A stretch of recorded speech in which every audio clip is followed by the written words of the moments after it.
ఈ పాపము చేత, అపరాధం చేత నేననే ఈ ఆత్మ ఆల్రెడీ చచ్చిపోయింది. ఇది నా పరిస్థితి. అయ్యో నేను చచ్చిన వాడను, నేనంటే ఆత్మని, ఆత్మలో నేను పాపిని, అపరాధినని, ఈ పాపం అపరాధం చేత నేను చచ్చిన వాడుననే సంగతి తెలిసింది. హల్లెలూయా, హల్లెలూయా. సరే, ఇక్కడ అందరూ కూడా గమనించాలండి. ఇక్కడ మనం చూసే ప్రియ సోదరులు గారా, శరీరగా చెప్తున్నాను, గ్రహించాలి. ఇప్పుడు మనం చూస్తే బ్రతికున్న వాళ్ళందరూ ఊర్లో ఉంటారు, చచ్చిపోయిన వాళ్ళ శరీరాన్ని శ్మశానంలో పెడతారు. అంటే ఒక వ్యక్తి ఊర్లో ఉండాలా, శ్మశానంలో ఉండాలా అనేది మనం ఎట్లా నిర్ణయిస్తాం? వారి కులాన్ని బట్టి కానీ, మతాన్ని బట్టి కానీ, హోదాని బట్టి కానీ, భక్తిని బట్టి కానీ, ధనాన్ని, చదువుని బట్టి కానీ, వేటిని బట్టి మనం లెక్క కట్టం. ఒకటే మాట, ఇతను బ్రతికున్నాడా చనిపోయినందుకు కన్ఫర్మ్ చేసుకుని, బ్రతికుంటే ఊర్లో ఉండనిస్తాం, చచ్చిపోయిన తీసేయి అని శ్మశానంలో వేసేస్తాం. అంటే చచ్చిన వాడు శ్మశానంలో ఉండి, బ్రతికిన వాడు ఊర్లో ఉన్నట్టుగానే చచ్చిన ఆత్మ నరకంలో ఉంటుంది, బ్రతికిన ఆత్మ మోక్షంలో ఉంటుంది. అంతేగా. ఇది ఏ డినామినేషన్ అన్నా కానీ, ఏ సంఘం అన్నా కానీ, ఏ మతం అన్నా కానీ, ఏ దేవుడన్నా కానీ, ఏ గుడి అన్నా కానీ, ఏ భక్తి అన్నా కానీ, ఏ గ్రంథం అన్నా కానీ, ఏ కులం అన్నా కానీ, ఏ దేశం అన్నా కానీ, ఇవన్నీ అనవసరం. ఈ ఆత్మ బ్రతికే మోక్షం ఉంటుంది, చస్తే నరకం ఉంటుంది. అంతే. చచ్చినవాడు శ్మశానం నుండి, బతికినవాడు ఊళ్ళో ఉన్నట్టే శరీర ప్రకారంగా చచ్చినాత్మ నరకంలో ఉంటుంది, బతికినాత్మ మోక్షం ఉంటుంది. ఇప్పుడు మీరు తెలుసుకోవాల్సిన సంగతి ఏంటంటే, మీది ఏ కులం, ఏ మతం, ఏ సంఘం, ఏ డినామినేషన్, లేకపోతే ఏ దేవుడు, ఏ గుడి, ఏ భక్తి, ఏ గ్రంథం, ఏ శాసనం, ఏది సత్యం, ఇవన్నీ పక్కన పెట్టి ముందు మీ ఆత్మ బ్రతికిందో సత్యంగా తెలుసుకోండి. ఏమంటారండి? హల్లెలూయా. అర్థమైంది అందరికీ? మీరే చెప్పండి. పోనీ చచ్చిపోయిన వాడిని ఎక్కడ వేస్తాం? శ్మశానంలో వేసేస్తాం. బ్రతికిన వాడిని ఊర్లో ఉంచాం. బతికిన వాడేమో శ్మశానంలో ఉన్నాడు, చచ్చిన వాడిని ఊర్లో ఉంది. ఇది మన కళ్ళ ముందు జరుగుతున్న సత్యమే కదా.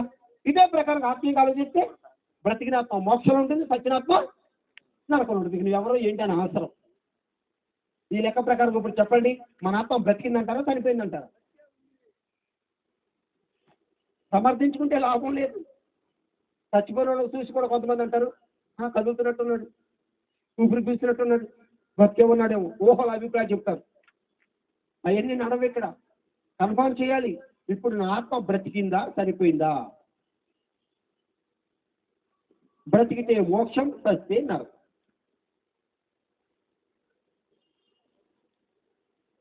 అప్పుడు తెలియగల వాళ్ళు ఏమంటారంటే, ఏమోనండి అది బ్రతికిందో చచ్చిపోయిందో మనకేం తెలుసండి ఫాస్ట్గా సమర్థించుకోవడానికి, దాటేయడానికి చెప్పే సాకులు ఇవి. సరే, ఓకే, నేను చెప్తాను నేనండి. ఒక వ్యక్తికి శరీరం వేడిగా ఉంది, అప్పుడు అందరూ అంటాం జ్వరం వచ్చిందంటాం. కానీ అది ఏం జ్వరం ఎవరు చెప్పలేం. ఆ టైఫాయిడ్ జ్వరమా, లేకపోతే మలేరియా జ్వరమా, వైరల్ ఫీవరా, డెంగ్యూ జ్వరమా, ఏంటని మనం చెప్పాలంటే బ్లడ్ టెస్ట్ చేయాలి. అప్పుడు కరెక్ట్గా తెలిసిపోతుంది.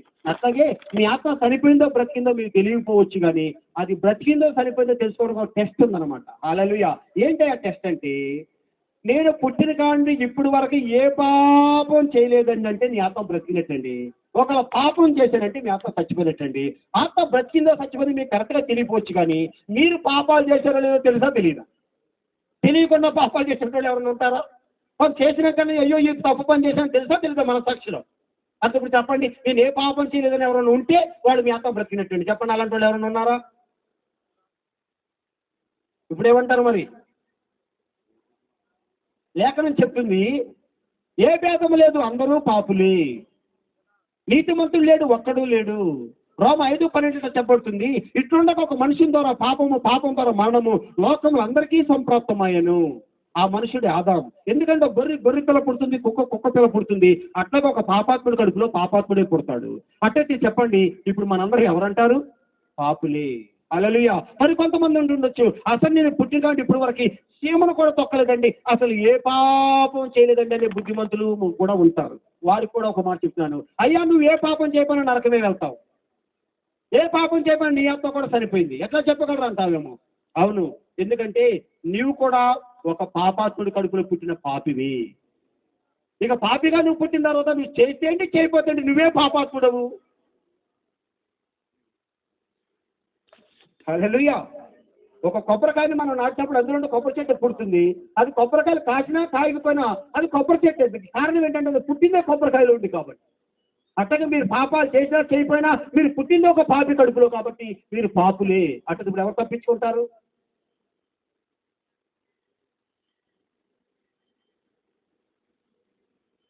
హల్లెలూయా, హల్లెలూయా. అయ్యో నేనంటే ఆత్మని, ఆత్మలో పాపిని అపరాధినని, ఈ పాపం చేత అపరాధం చేత నేనని ఆత్మ అప్పుడు చచ్చిపోయిందని మనకు తెలుసు. అంతేకాదండి, ఇప్పుడు ఈ చచ్చిపోయిన ఆత్మ నరకానికి వెళ్ళడానికి సిద్ధంగా ఉంది.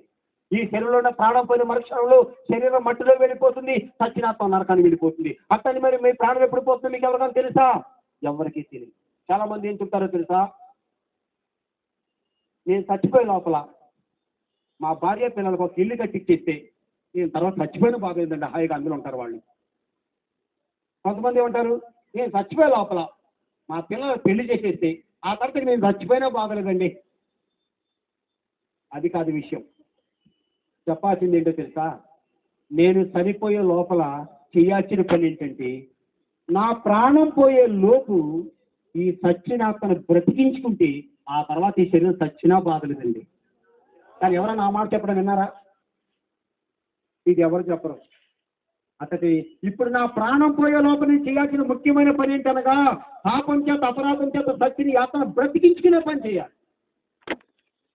హల్లెలూయా, హల్లెలూయా. కాబట్టి ఇక్కడ చూస్తే ఇప్పుడు అపరాధం చేత పాపం చేత మన ఆత్మ చచ్చిపోయింది, అది ఇప్పుడు నరకానికి వెళ్ళడానికి సిద్ధంగా ఉన్నది. సరే, ఒక మాట కూడా గమనించండి. చనిపోయిన తర్వాత కూడా చాలా పరిచయాలు ఉంటాయి. ఒక వ్యక్తి ఇప్పుడు చనిపోయాడు, చనిపోయిన వ్యక్తిని ఇప్పుడు మనం ఎట్టగో సమాధిలో వేస్తున్నాం, ఎట్టగో వేసేది మట్టిలోనే కుళ్ళిపోతారు, కాల్స్తే బూడిదైపోతారు. కానీ చచ్చిపోయిన తర్వాత కూడా అట్లా వేయడానికి ఎవరు ఒప్పుకోరు. ఆ చచ్చిన శవానికి కూడా పరిచర్యలు చేస్తారు. చచ్చిపోయిన శరీరానికి మొదట చక్క స్నానం చేపిస్తారు, కొందరు వేడి నీళ్ళతో స్నానం చేపిస్తారు, కొందరు పిల్లలందరికీ తలకు పిండి నీళ్లు పోయాలంటారు, మొత్తానికి స్నానం చేపిస్తారు. ఆ తర్వాత ఏం చేస్తారు? కొత్త బట్టలు వేస్తారు, తర్వాత పూలదండలు వేస్తారు, సెంటు కొడతారు, అగరబత్తీలు వెలిగిస్తారు, తర్వాత దాని మీద డబ్బులు పైసలు వేస్తారు, ఆ తర్వాత తీసుకెళ్తారు. ఏంటండి ఏమైనా చేయకపోతే వెళ్దా? అంటే ఇదంతా బతికున్న మనిషి సేవ చేస్తున్నారా, చచ్చిపోయిన శవానికి చేసే పరిచర్యలా? చచ్చిపోయిన శవానికి స్నానం చేయించడం, కొత్త బట్టలు వేయడం, పూలదండలు వేయడం, సెంటు కొట్టడం, అగరబత్తులు వెలిగించడం, దాని దగ్గర పైసలు డబ్బులు వేయడం, ఆ తర్వాత తీసుకెళ్ళడం. ఇదంతా చచ్చిన శవానికి ఎలా పరిచర్య ఉందో ఇదే ప్రకారంగా చచ్చిపోయిన ఆత్మని మీరు లోపల పెట్టుకుని పైకి నువ్వు ప్రార్థన చేసినా, పూజ చేసినా, దానాలు చేసినా, ధర్మాలు చేసినా, పుణ్యాలు చేసినా, పండగలు చేసినా, నువ్వు నిష్టలు పాటించినా, నువ్వు ఏమి పాటించినా కూడా ఆ చచ్చిన శవాన్ని చేసిన కార్యక్రమాలతో సమానం నీ చచ్చిన ఆత్మ లోపల పెట్టి చేసిన నీ భక్తి. కానీ వచ్చే వాళ్ళందరూ కూడా ఏం చెప్తారంటే, తలాటి పెట్టు, కాళ్ళు ఇటు పెట్టు, ఇది ఎత్తాయి, అదత్తాయి, ఈ నీళ్ళు ఆ నీళ్ళు పోయి ఈ నిష్టం అని చెప్తారు. కానీ ఇప్పుడు కావాల్సింది మనకు అయ్యింది కాదయ్యా నాయన, ఈ చచ్చిపోయిన ఎట్లా బతుకుతో చెప్పండి.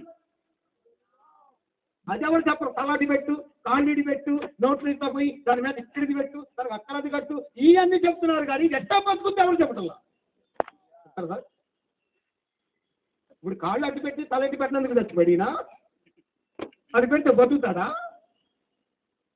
ఇవన్నీ చచ్చిన శవానికి లేనిపోని నియమాలు. కానీ అట్టగా చచ్చిపోయిన లోపల పెట్టుకుని మీరు పైకి ఇన్ని నియమాలు పాటించేంటి, ఇంత భక్తి చేసేంటి, ఇన్ని దానాలు చేసేంటి, ధర్మాలు చేసేంటి, పుణ్యాలు చేసేంటి, ఏ మతంలోకి వెళ్తేంటి, ఏ భక్తి చేసేంటి, ఆఖరికి చచ్చినాత్మ నరకం వెళ్ళడం ఖాయమని.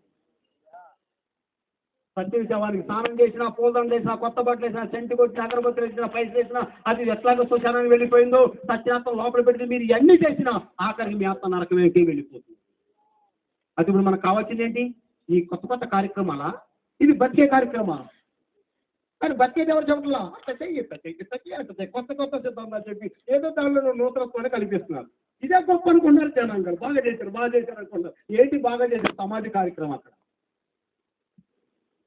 హల్లెలూయా. అర్థమైందా నాయన?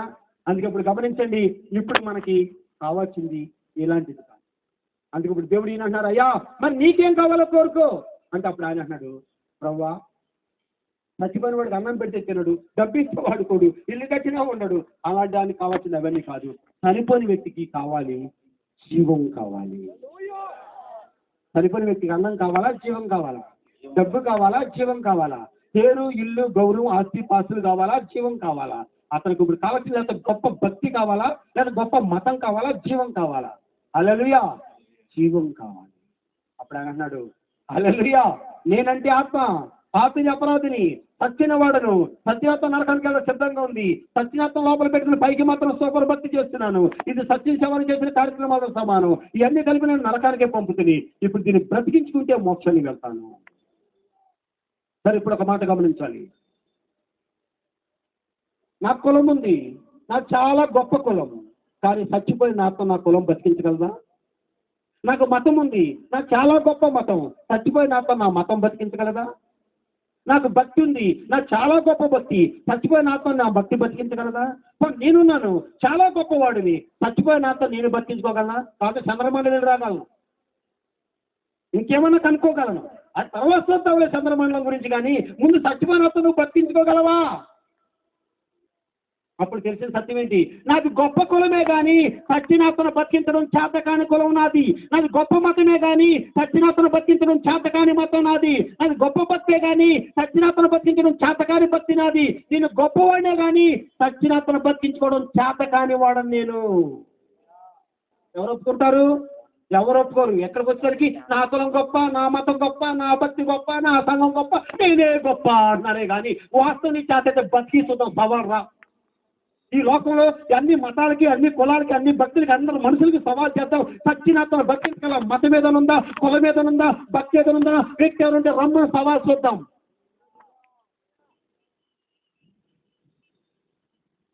అన్నీ ఓడిపోయినాయి. ఇక్కడ ఉంటాక అన్నీ ఉన్నాయి మనకి, కానీ అన్నీ ఓడిపోయినాయి. ఉపయోగపడినట్టుగా మనకు ఉండిపోయినవి. హల్లెలూయా. అసలు ఇప్పుడు మన పరిస్థితి ఏంటి? అయ్యో ఇక ఇట్లా చచ్చిపోయిన ఆత్మతో ఇక నీ నరకానికి వెళ్ళిపోవడమేనా అని మానవుడు ఇప్పుడు ఏడుస్తూ ఉంటున్నాడు. హల్లెలూయా. అతను కొన్న దుఃఖం నాకు అది లేదు ఇది లేదని కాదు. ఆత్మ చచ్చిపోయింది, బతికించుకోవడం చేతకాని పరిస్థితిలో ఉన్నాను. ఒక్కొక్క సమయం గడియ tick tick tick tick tick జరుగుతుంది. ప్రాణం పోయిందంటే ఇది మట్టిలోకి వెళ్ళిపోద్ది, అది నరకానికి వెళ్ళిపోద్ది. అక్కడ వెళ్ళి తగ్గినారతో పురుగు సంవత్సరం 20 కాలు కాలిపోవాలి. ఎంత జన్మెత్తి ఎంత సంవత్సరాలు బతికెళ్ళి నరకంలోపడి కాలితే ఈ జన్మెత్తడం వల్ల వచ్చిన లాభం ఏంటి? దీన్ని బతికించుకోవడం నా చేతిలో లేదు. ఇప్పుడు ఏం చేయాలి? లోపల కొట్టుకుంటున్నాడు, ఏడుస్తున్నాడు ఆయన. ఎంతమంది కలుగుతుందండి ఈ వేదన, ఈ ఏడుపు?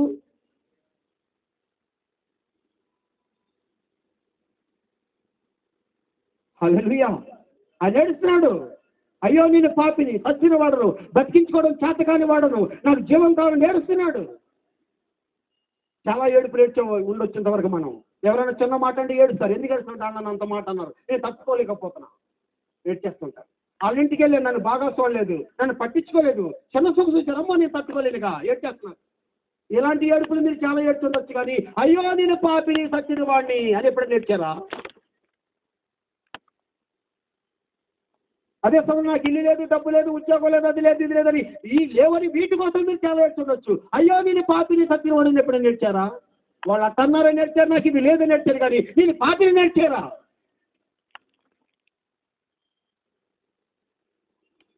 ఐగుప్తు దేశంలో ఇజ్రాయెల్ ప్రజలు మొరపెట్టినప్పుడు వాళ్ళ మొర దేవుడి వద్ద వచ్చేరింది. వాళ్ళు విడిపించడానికి దేవుడి దిగి వచ్చారు. అట్లాగే నేను పాపలేని ఏడుస్తున్నప్పుడు వాళ్ళ ఏడుపు పాపుల రక్షకుడైన యేసు వద్దకు వెళ్తుంది. వాళ్ళు రక్షించడానికి అక్కడ యేసు దిగి వస్తున్నాం. హల్లెలూయా. అందుకే మీ ఏడుపు మీ రక్షకుడైన యేసుని దించేదై ఉండాలండి. కనీసం ఈ రోజు అన్నట్లు ఏడవడానికి ఎవరైనా ఉన్నారా? గమనించండి. ఈ విధంగా మానవులు ఎప్పుడు ఈయన అంటున్నాడు, ప్రభువా ఇక నేను సచ్చిన వాడిని, బతికించడం చేత కాదు, ఇది నా పరిస్థితి. సరే ఇప్పుడు దేవుడు అన్నాడు, నీకేం కావాలో కోరుకో అని అన్నాడు. నాకేమొద్దు, నాకు జీవం కావాలి. ఏంటి ఆ జీవం? మళ్ళీ ఆయన చెప్తారు, మీ వాక్యం విన్నాక తెలిసింది నాకు. ఏంటి ఆ జీవం? యేసు ప్రభు అన్నారు, నేనే మార్గమును, సత్యమును, జీవమును, పునరుత్థానమును, జీవమును నేనే, పైనుండి దిగి వచ్చిన జీవాహారము నేనే, గొర్రెలకు జీవాన్ని, సమృద్ధి జీవాన్ని ఇవ్వడానికి నేను వచ్చి ఉన్నాను. నన్ను తిన్నవాడు నా మూలంగా జీవించును. హల్లెలూయా. కాబట్టి ఆ జీవము నేనే. మృతుడైతే కానీ ఇదిగో యుగాయుగములు సజీవుడనై ఉన్నాను, నేనే జీవం అని ప్రభు చెప్తున్నా. నేనే జీవం అని చెప్పడం అర్థం ఏంటి తెలుసా? నీవు సచ్చిన వాడవు, నిన్ను బ్రతికించడానికి నా జీవాన్ని నేనే అని యేసు మనకు బోధిస్తున్నారండి.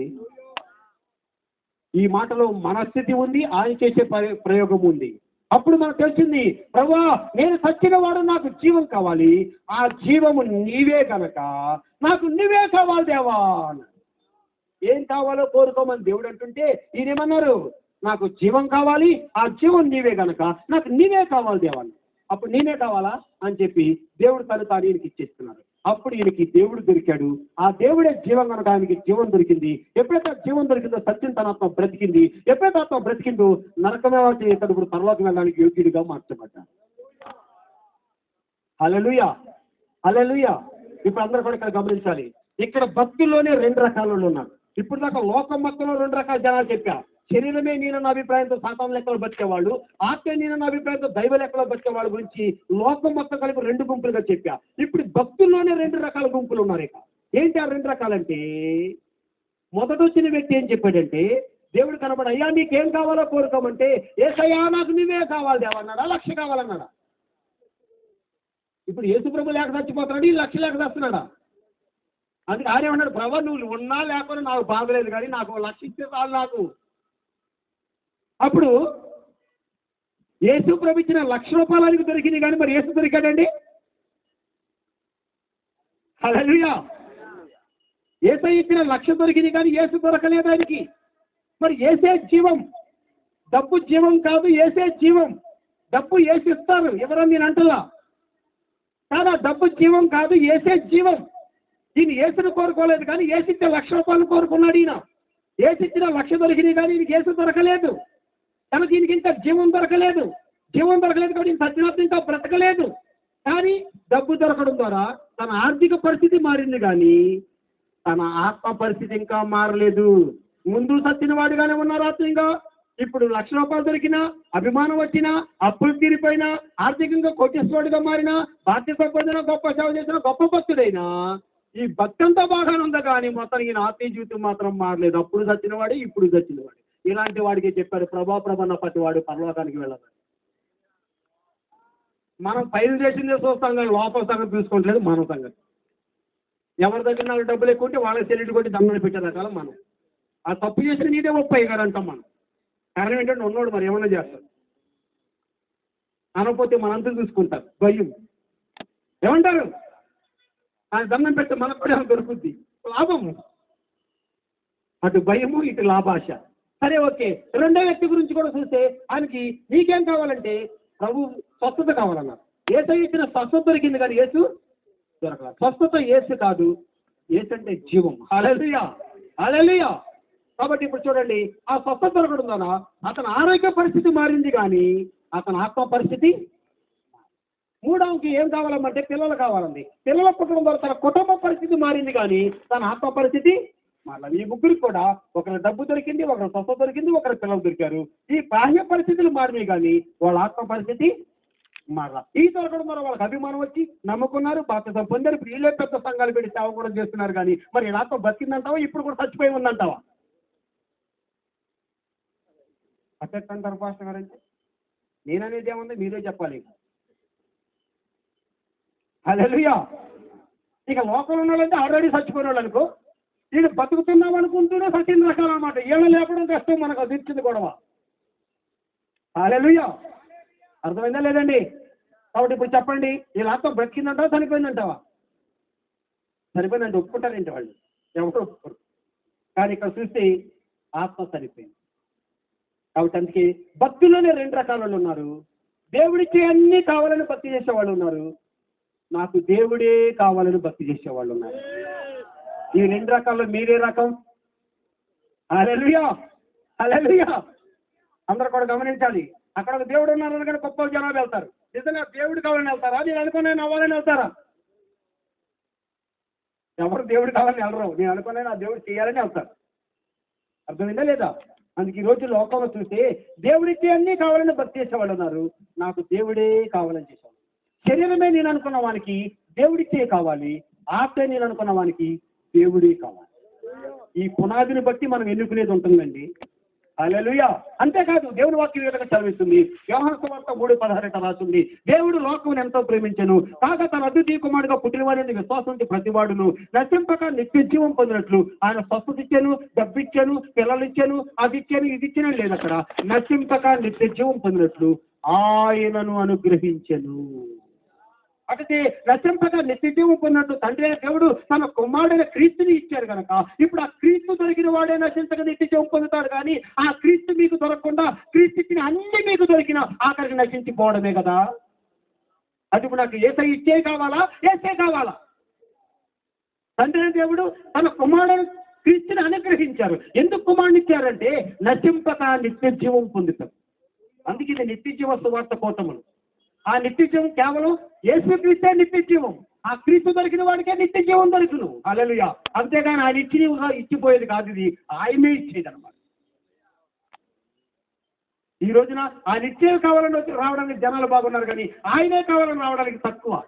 ఈ రోజు నిజంగా మనకు కావాల్సింది ఆ నిత్యం కావాలా, ఆయనే కావాలా? కానీ అందరూ ఆయనే కావాలంటారు. ఎందుకో తెలుసా? ఇవన్నీ ఇస్తాడు కాబట్టి ఇది కావాలంటున్నారు, కానీ నాకు స్వస్థత ఇవ్వకపోయినా పర్వాలేదు, నాకు ఈయనే కావాలి. నాకు డబ్బు ఇవ్వకపోయినా పర్వాలేదు, నాకు ఈయనే కావాలి. నాకు పిల్లలు పుట్టకపోయినా పర్వాలేదు, ఈయనే కావాలన్నాడు రియల్. ఇవన్నీ దొరుకుతాయి కాబట్టి ఈయన కావాలంటే వీటి కోసం ఆయన కోరుతున్నాం అంతే. నిజమైన వాళ్ళకి ఏం చెప్పాలి? నాకు ఇవన్నీ దొరకకపోయినా, ఇవన్నీ నాకు జరగకపోయినా, ఇవన్నీ నాకు తీరకపోయినా పర్వాలేదు, నాకు ఆయనే కావాలన్న వాళ్ళు నిజమైన రకం అండి. అంటే ఎవరు నమ్ముతారు? ఇవన్నీ ఇస్తాడంటే కదా మనం నమ్ముతున్నాం. మీరే చెప్పండి. ఇవన్నీ అవుతాయి నీకంటే కదా నమ్ముతున్నాం. ఇవన్నీ అవ్వబోయి అంటే ఎవరు నమ్ముతావు? ఇవన్నీ తీరవంటే కూడా అప్పుడు నాకు వేసుకోవాలని ఎవరంటారు? వాళ్ళు నిజమైన వాళ్ళండి. హల్లెలూయా, హల్లెలూయా.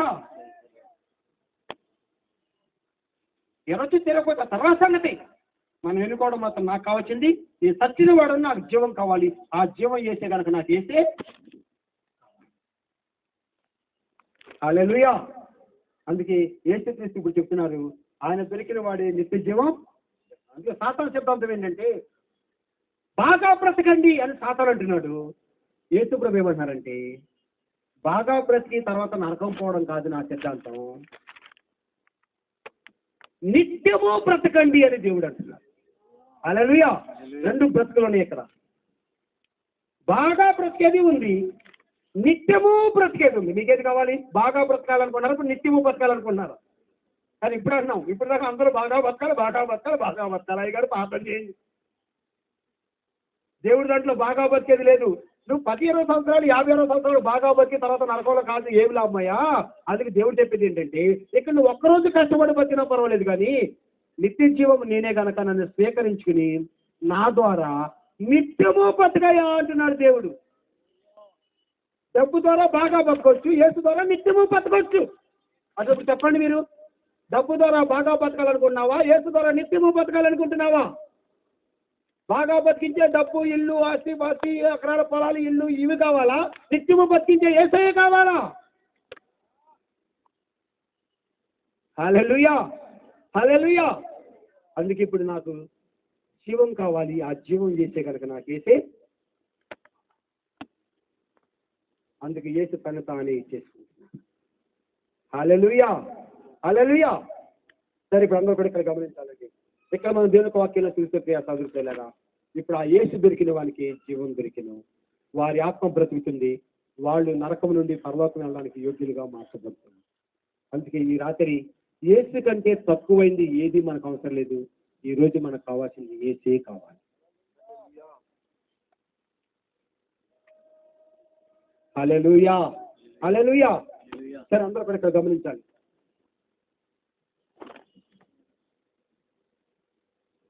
దేవుని వాక్యంలో మనం ఏదో చూస్తున్నాం. ఇప్పుడు యేసే జీవం అని తెలుసుకున్నాం, యేసే నాకు కావాలని కోరుకున్నాం. అంత మాత్రాన ఆత్మ బ్రతకదు. తెలుసుకున్నాం, కోరుకున్నాం. ఆ తర్వాత ఇప్పుడు మనం ఏం చేయాలంటే ఆ జీవమైన క్రీస్తుని మన లోపలికి అంగీకరించాలి. తనను ఎందరు అంగీకరించినో తన నామమందు విశ్వాసం ఉంచిన వాడు దేవుని పిల్లలకు ఆయన అధికారం అనుగ్రహించెను. హల్లెలూయా. యోహాను సువార్త 12 చదువుతున్నాం. కాబట్టి ఇక్కడ మనం చూస్తే ఇప్పుడు ఆయన అంగీకరించాలి. ఎందరు అంగీకరించినో వారందరూ దేవుని పిల్లలకు అధికారం అనుగ్రహించెను. అంటే ఇప్పుడు మనం ఏం కావాలి? జీవం పొందుట అంటే అర్థం ఏంటో తెలుసా? కేవలం ఆత్మను బ్రతికించుటనే కాదు, జీవం పొందుట అనే మాట మనము దేవుని పిల్లలుగా చేయబోట అని అర్థము. హల్లెలూయా. శరీరంగా మనం చూసే ప్రియ సహోదరులారా, ఇప్పుడు మాకు ఒక అబ్బాయి ఉన్నాడు. శరీరంగా అతను నా ద్వారా పుట్టాడు కనుక నా జీవం ఇప్పుడు అతనిలో ఉంది. అందుకు ఇప్పుడు నా జీవం ద్వారా అతను జీవించినందున అతను నాకు కుమారుడు, నేను ఆయనకి తండ్రిని. మా బాబు యొక్క ఏజ్ వాడు 20 మంది 50 మంది ఫ్రెండ్స్ అనుకున్నారు. వాళ్ళందరూ మా ఇంటికి వస్తారు, సేమ్ అట్లాగా ఉంటారు. కానీ వాళ్ళు ఎవరికి నేను తండ్రిని కాదు, వాళ్ళు ఎవరు నా పిల్లలు కాదు. కారణం ఏంటంటే వాళ్ళు మా అబ్బాయితో మా ఇంటికి వచ్చినా, మా ఇంట్లో అన్నం తిన్నా కూడా నా జీవం వాళ్ళ ఎవరిలో లేదు కనుక వాళ్ళు నా పిల్లలు కాదు, నేను వాళ్ళకి తండ్రిని కాదు. ఎవరిలో నా జీవం ఉందో ఆయనే నా కుమారుడు, అతనికి మాత్రమే నేను తండ్రిని. అట్టయితే యేసయ్య తండ్రి తండ్రి అన్నంత మాత్రం ఆయన తండ్రి కాదు, మీరు ఆయన పిల్లలు కాదు. ఆయన జీవం మీలో ఉంటే అప్పుడు ఆయన మీకు తండ్రి, మీరు ఆయన పిల్లలు.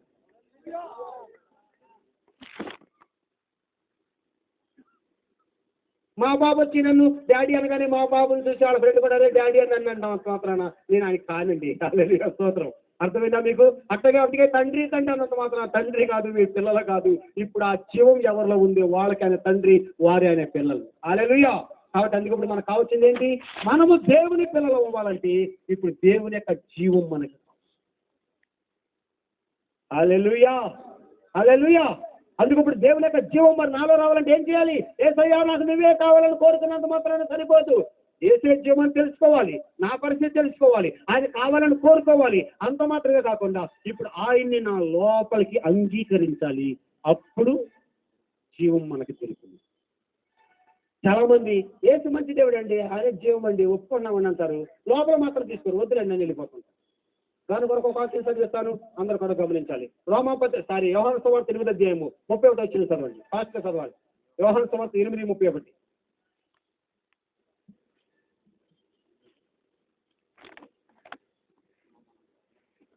కాబట్టి యేసు తనను నమ్మిన యూదులతో, మీరు నా వాక్యము నిలిచిన వారైతే నిజముగా నాకు శిష్యులై ఉండి సత్యమును గ్రహించెదరు. అప్పుడు సత్యము మిమ్మల్ని స్వతంత్రులుగా చేయనని చెప్పగా, వారు మేము అబ్రాహాము సంతానము. ఓకే, అట్లాగే 37 వచ్చింది సార్. మీరు అబ్రాహాము సంతానమని నాకు తెలియను, అయినను మీలో నా వాక్యమునకు చోటు లేదు గనక నన్ను చంప వెతుకుచున్నారు. ఓకే, 44 వచ్చింది సార్. మీరు మీ తండ్రి అపవాది సంబంధులు, మీ తండ్రి దురాశలు నెరవేర్చగోరుచున్నారు. అందరూ కూడా ఇక్కడ వినాలండి. 3 వాక్యాలు చదివాం ఇప్పుడు మనం. యోహాను సువార్త 8:31, 31 వచనము, 37 వచనము, 44 వచ్చిన చదివాం. కాబట్టి కావాల్సిన పేపర్ మీద రాసుకోండి, ఇంటికి వెళ్ళి చదువుకోండి, ధ్యానంగా ఇక్కడ వినండి. నేను త్వరగా ముగిస్తాను. ఇక్కడ మనం చూస్తే 31 వచ్చిన విధంగా రాసింది. కాబట్టి యేసు తనను నమ్మిన యూదులతో, యేసు ప్రభు నమ్ముకొని వాళ్ళతో చెప్తున్నారు ఈ మాటలు, ఆయన నమ్మిన వాడితోనే ఈ మాటలు చెప్తున్నారు. మనం చేస్తారంట ఆల్రెడీ నీవు యేసు నమ్ముకున్నామండి, మాకు చెప్పేది సువార్త వాళ్ళకి నాకు చెప్పండి అంటాం. కానీ ఇక్కడ యేసు ప్రభు నమ్మని వారితో కాదు, యేసు తను నమ్మిన యూదులతోనే ఈ మాట చెప్తున్నారు. ఏమని చెప్తున్నారు తెలుసా? మీరు నన్ను నమ్ముకున్న యూదులే, నేను ఒప్పుకున్నా, మీరు ఒప్పుకున్నారు, మంచిదే. కానీ మీరు నా వాక్యమందు నిలిచిన వారైతే నిజముగా నా శిష్యులై ఉండి సత్యమును గ్రహిస్తారు, అప్పుడు సత్యం మిమ్మల్ని స్వతంత్రులుగా చేయును అని చెప్పగా, అంటే దాని అర్థం యేసుని వీళ్ళు నమ్ముకున్నారు కానీ ఇంకా స్వతంత్రులు కాలేదంట. అంటే దాని అర్థం ఇంకా బంధించబడి ఉన్నారు. నమ్ముకుంటే లాభం లేదు. యేసు ప్రభు లోపలికి ఎందుకు వచ్చారంటే బంధించబడిన వాళ్ళని నమ్మించుకోవడానికి రాలేదు, కానీ బంధించబడిన వాళ్ళని విడిపించడానికి యేసు లోకానికి వచ్చారు. ఏం చెప్పమైతే రేపు రాత్రి చెప్తారు అంత విడుదలంటే, విమోచన అంటే ఏంటో. హల్లెలూయా. సరే, ఇక్కడ మనం చూస్తున్నాం వాళ్ళు నమ్మేసుకున్నారు. ఆ తర్వాత ఇప్పుడు 37 వచ్చిన రాసింది. వాళ్ళు అన్నారు, మీరు అబ్రహాము సంతానమని నాకు తెలియను, అయినను మీలో నా వాక్యమునకు చోటు లేదు కనుక నన్ను వెతుకుచున్నారు. అంటే 31వ వచనంలో వీళ్ళు యేసుని నమ్ముకున్నారు, 37వ వచనంలో చూసేసరికి వాళ్ళ లోపల వాక్యానికి చోటు లేదంట. హల్లెలూయా. ఏంటి వాక్యం? ఆది వాక్యం ఉండేను, వాక్యం దేవుని వద్ద ఉండేను, వాక్యమే దేవుడై ఉండేను. అంటే మీలో నా వాక్యానికి చోటు లేదన్నారు. దాని అర్థం దేవుడికే చోటు లేదని అర్థం. హల్లెలూయా. అంటే యేసుక్రీస్తుని వాళ్ళు నమ్ముకున్నారు కానీ వాళ్ళ హృదయంలో యేసు మాత్రం చోటు. ఇక్కడ యేసుక్రీస్తున్నారు, ఇక్కడ సాతాను ఉంది, మధ్యలో వీళ్ళు ఉన్నారు. 31వ వచనంలో ఏమన్నారంటే, యేసయ్యా నిన్నే నమ్ముకుంటాను దేవా, సైతానా నిన్ను మాత్రం సత్యన నమ్మన్నారు. 37వ వచనంకి వచ్చారు అన్నారు, యేసయ్యా నీకు మాత్రం సత్యన చోటేమయ్యా, సాతాను నీకే చోటు ఇస్తాను. అంటే దాని అర్థం నమ్మింది యేసుని, చోటు ఇచ్చింది సాతానికి. అంటే లోపల సాతాన్ని పెట్టుకుని పైన యేసుని నమ్ముతున్నారు అన్నమాట. సాతాను లోపల ఉండి యేసయ్యా నీకే స్తోత్రం, హల్లెలూయా స్తోత్రం అన్నారు.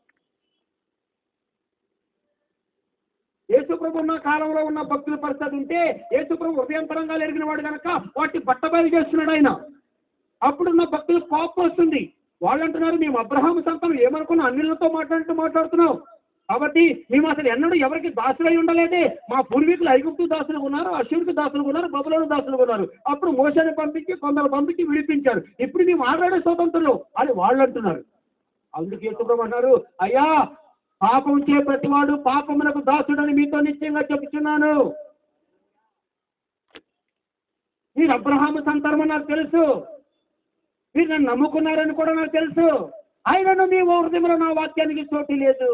హృదయంతరంగా ఎరిగిన వాడు చెప్తున్న మాట, వాక్యమే దేవుడు.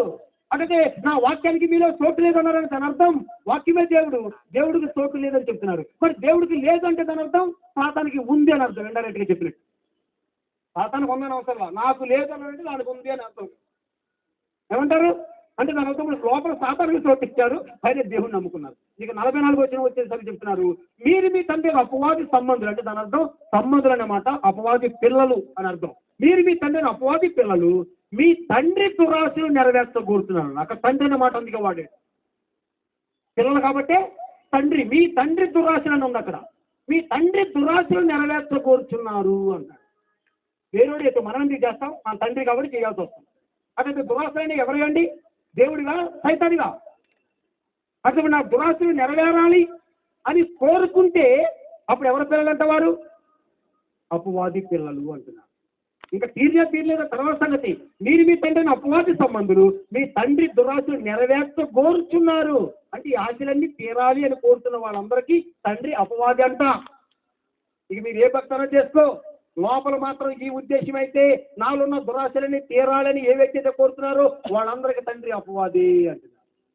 అటు దురాశ నెరవేర్చగోరిన వాడు అపవాది సంబంధి అంటున్నారు. తిమోతి పత్రిక ఎట్లా రాసింది? 2 తిమోతి పత్రిక 3వ అధ్యాయంలో వారు సత్యమునకు చెవినియక కల్పనా కథల వైపు తిరిగే కాలం వచ్చింది. ఎందుకంటే జనులు హితబోధన సహింపక దురదృష్టములు గల వాళ్ళే తమ స్వకీయమైన దురాశలకు అనుకూలమైన బోధకులు పూజ చేసుకుని సత్యమునకు తెలివినియక కల్పనా కథల వైపు తిరిగి కాలం వచ్చినట్టున్నారు. అంటే అక్కడ దురాశ నెరవేర్చగోరే మనుషులు ఉన్నారు, ఆ దురాశకు అనుకూలంగా బోధించే వాళ్ళు ఉన్నారు. అదే దురాశ నెరవేర్చగోరిన వాడు అపవాది పిల్లలైతే, దురాశకు అనుకూలంగా బోధించేవాడు అపవాది బోధకుడు ఉంటారు. ఎప్పుడు వీళ్ళిద్దరు కలిపి పెట్టింది అపవాది సంఘం వద్దు, కానీ అది దేవుడి సంఘం కాదు. ఆయనంత లోతులోకి మనం వాక్యాలు తీసుకుని వెళ్తే కానీ ఆత్మ ద్వారా మనకు తెలుస్తుంది మనం బతికేంటో. కానీ ఇవన్నీ తీరుతుంటే ఇక్కడే దేవుడు నన్ను ఆశీర్వాదాలు కురిపిస్తున్నాడు మన మీద అని వీళ్ళు తనాలు పెడతారు తెలియక.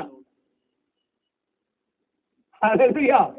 అందుకే మోసపోకండి సహోదరి సహోదరులారా, సత్యాన్ని గ్రహించండి. హల్లెలూయా. అందుకే చూసే ప్రియ సహోదరి సహోదరులారా, దేవుని యొక్క వాక్యం ఇంకో మరొక వాక్యం కూడా ఉంది. చదవండి 1 కొరింథీ పత్రిక 15 అధ్యాయం 19 వచనం.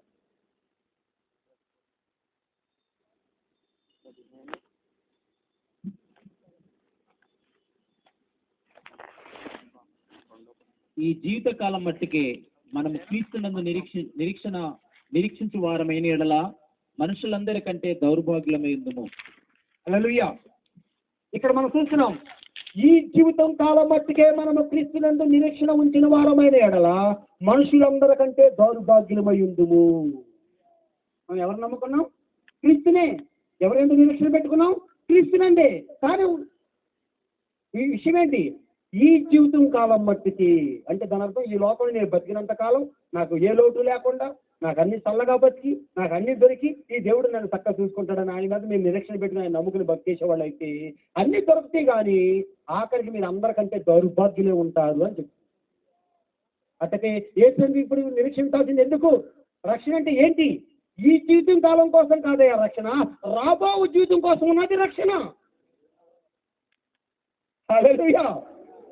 రాబో జీవితం కోసం ఎవరు ఆలోచిస్తున్నారు? ఈ జీవితం కోసమే చూసుకుంటున్నారు అందరూ. అలాంటి వారి వరకు వాక్యంలో రాసింది మీ బైబిల్లో కూడా ఉంది. 1 కొరింథీ 15:19 చదువుకోండి. మనము ఈ జీవితం కాలం మట్టికే క్రీస్తునందు నిరీక్షణ ఉంచిన వారమైన యెడల మనుషులందరికంటే దౌర్భాగ్యులమై ఉందుము. వాళ్ళు యేసుని నమ్ముకున్నారు, అపవాది తోటిచ్చారు. తండ్రి దురాశ నెరవేర్చగోరి అపవాది పిల్లలను తీర్పు తెచ్చబడ్డారు. వీళ్ళు ఈ జీవితం కొరకే యేసు నమ్ముకున్నారు, అందరికంటే దౌర్భాగ్యులు అయిపోయారు. మేము నమ్ముకున్నాం, మేము నిరీక్షించాం, మేము క్రిస్టియన్ అంటున్నారు, కానీ ఎంత మోసం అయిపోతుందండి.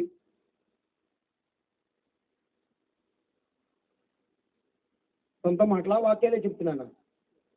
ఇవన్నీ మీకు నష్టం కలగజేసేయా, మీకు మేలు కలగజేసేయా?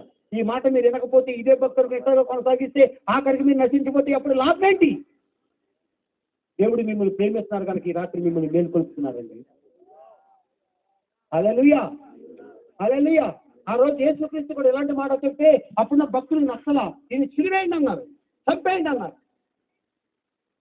ఎందుకంటే యేసు వాళ్ళ అనుకూలంగా లేడు అక్కడ. హల్లెలూయా. కానీ అదే సమయంలో యేసు వాళ్ళకి నిత్య జీవం వాళ్ళని రక్షించాలని కోరాడు ఆయన. అందుకే ఈ రాత్రి సత్యం గ్రహించండి ప్రియ సోదరు సోదరులారా. కాబట్టి మనం ఈ జీవితం కాలం కోసం కాదు, రాబో జీవితం కోసం మనం నిరీక్షణ ఉంచాలి. హల్లెలూయా. హల్లెలూయా. అందుకే ఈరోజు ఇప్పుడు ప్రభు చెప్తున్నారు, సత్యనే మీ ఆత్మను బ్రతికించే పని నాది, నాకు మీ హృదయంలో చోటు ఇవ్వండి, నేను మిమ్మల్ని బ్రతికిస్తానంటున్నాను. నన్ను అంగీకరించండి, నేను బ్రతికిస్తానంటున్నాను. దేవుడికి చోటు ఇచ్చే పని మనది, బ్రతికించే పని దేవుడిది. హల్లెలూయా. సరే, ఇప్పుడు చెప్తాను, రెండు మాటలు గమనించాలి. ఇక్కడ లోకంలో రెండు రకాల సంబంధులు ఉన్నారు. ఒకటి సైతాని పిల్లలు, రెండు దేవుని పిల్లలు. సైతాని పిల్లలు అంటే ఎవరు, దేవుని పిల్లలు అంటే ఎవరు? సైతాని పిల్లలు అంటే యోహాను 8:44 చెప్పాను, దురాశలు నెరవేర్తో కోరిన ప్రతివాడు అపవాది సంబంధులు అని. ఇప్పుడు చదవండి, గలతీ పత్రిక 5వ అధ్యాయం 23వ వచనం చదవండి.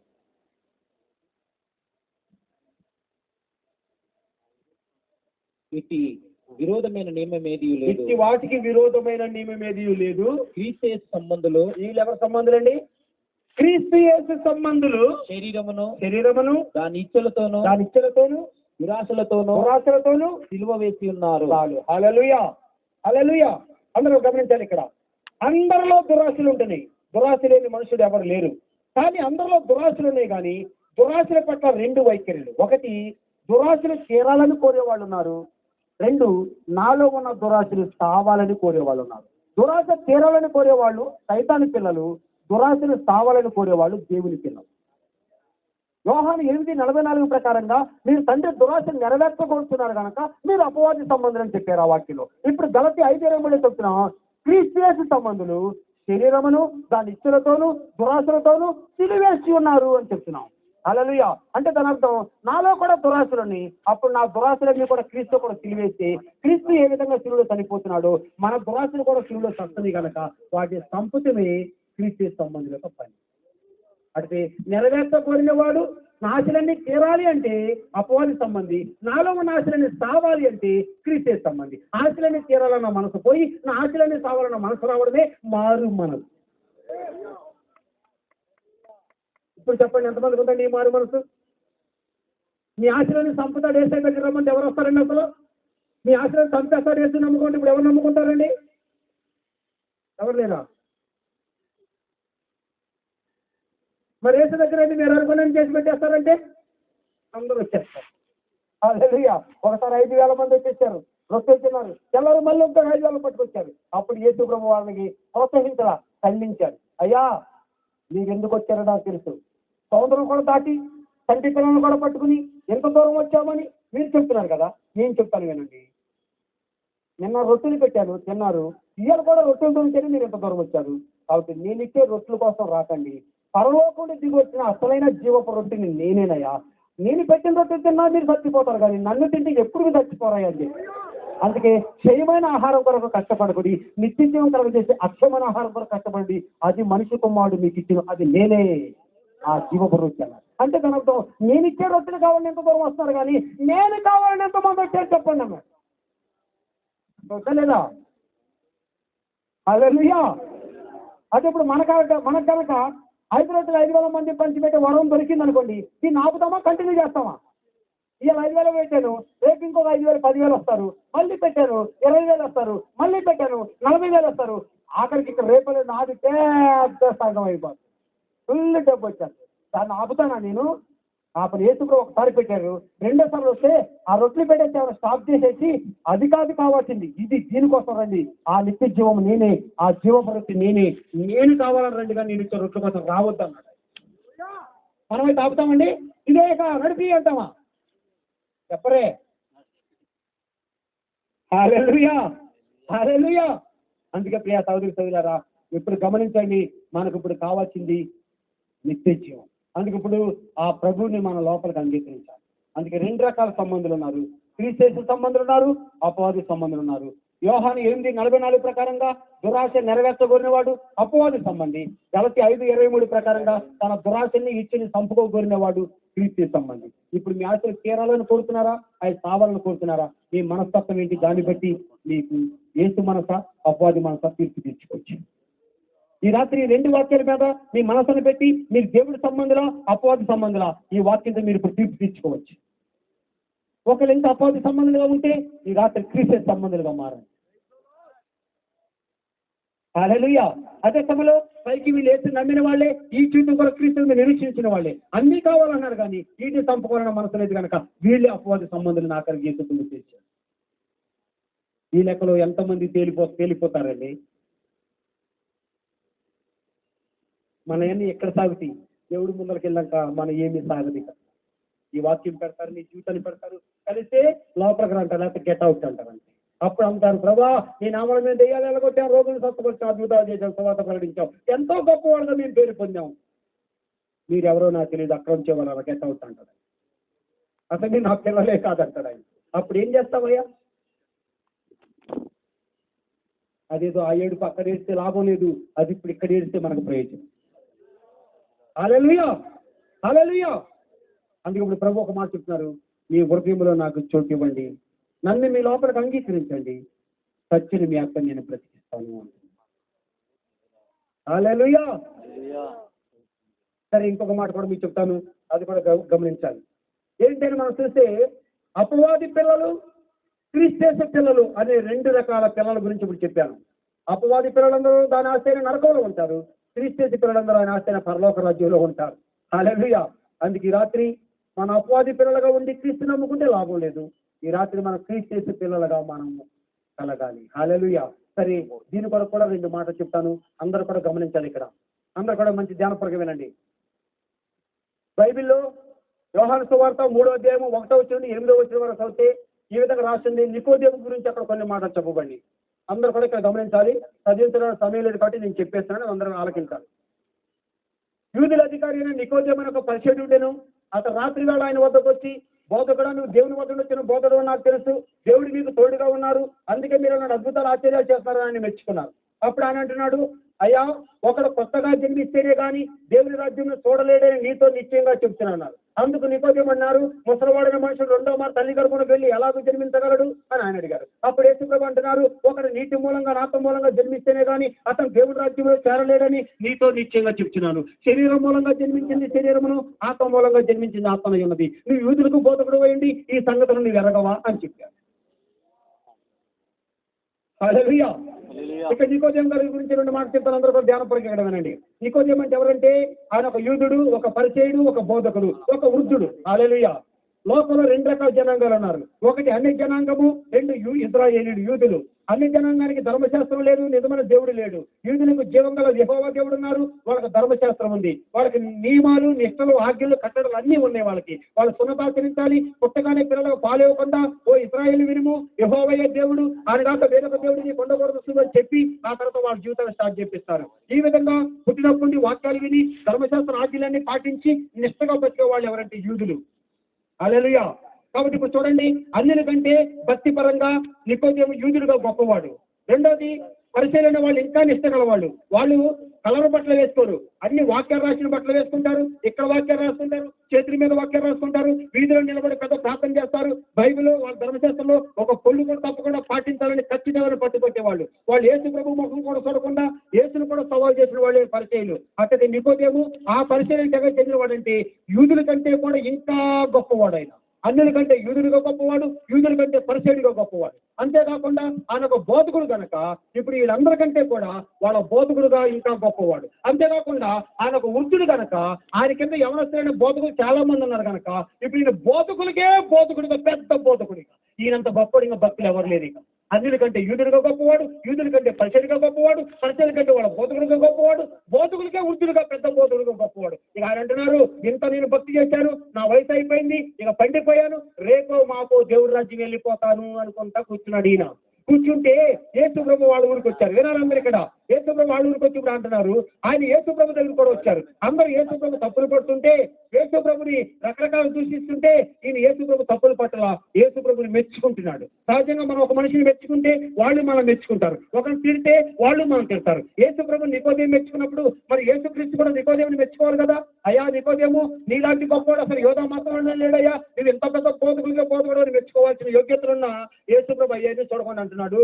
యేసుప్రభు ఆయన ముఖం పట్టుకుని చెప్తున్నారు, నువ్వు యూదుడు అయినా, పరిచయుడు అయినా, బోధకుడు అయినా, బోధకులకే పెద్ద బోధకుడు అయినా నీతో నేను చెప్పే మాట ఆలకించు. ఈ అన్ని యోగ్యతలు నీకున్నా దేవుని రాజ్యం చేరడం కాదు కదా, కనీసం ఎంత కలిపి నువ్వు దేవుడి రాజ్యం చూడడానికి కూడా పనికిరావా అని చెప్పి. అమ్మో, అట్లాంటి ఊరుకుంటారా? దేవుడి రాజ్యం చేరదామని కలగంటున్నావా? ఓ నికోదేము, నువ్వు చేరడం కాదు, ఈ భక్తంతా కలిపి దేవుడి రాజ్యం చేరడం కాదు కదా, కనీసం నువ్వు చూడడానికి కూడా పనికిరావయా. ఆయనే చూడడానికి పనికిరావంటే మరి ఆయనకున్నంత భక్తి మనకు ఉందండి. మరి ఆయనే చూడడానికి పనికిరాకపోతే మనం పనికొస్తామంటారా?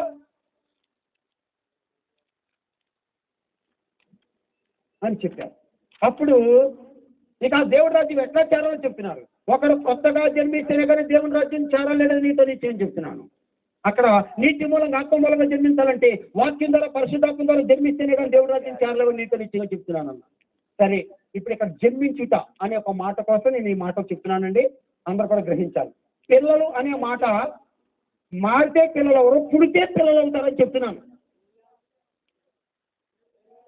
మారితే పిల్లలు అవుతారా, పుడితే పిల్లలు అవుతారా? ఆ నియమం చెప్తున్నాను నేను ఇప్పుడు మీకు. దేవుని పిల్లలు అవుతాంటే ఎట్లా? మారితే పిల్లలు అవుతామా, పుడితే పిల్లలు అవుతామా? చాలా మంది మారిపోయి పిల్లలు ఏమనుకుంటున్నారు, అయ్యో నమ్మడానికి లేదు, పుడితేనే పిల్లలు. నికోదేము గారు కూడా భక్తి చేసి చాలా మారాడు కానీ దేవుడు రాజ్యంలో పనికిరాడు. ఎందుకంటే ఆయన దేవుడి బిడ్డ కాదు ఇంకా. సరే, అందరూ కూడా గమనించాలి. ఇక్కడ దీనికోసం ఒక నియమం చెప్తాను. అందరూ ప్రార్థనాపరంగా ధ్యానపరంగా గ్రహించాలి. నాకు ఇది చెప్పడానికి చాలా సమయం కావాలి. ఆయన నేను త్వరలో 2 మాటలు చెప్పేసి తొందరగా ముగించాను. హల్లెలూయా. ఆదికాండము 1వ అధ్యాయము 25వ వచనం చదువు. ఫాస్ట్ గా చదవాలి.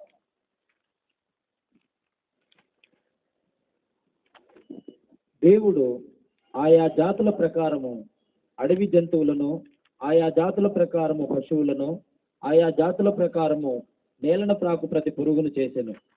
అది మంచిదని దేవుడు చూచెను.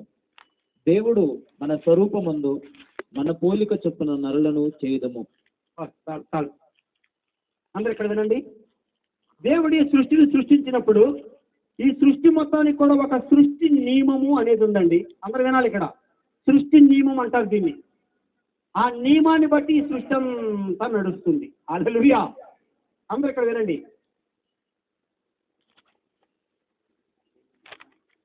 ఇక్కడ ఒక కొబ్బరి చెట్టు ఉందండి.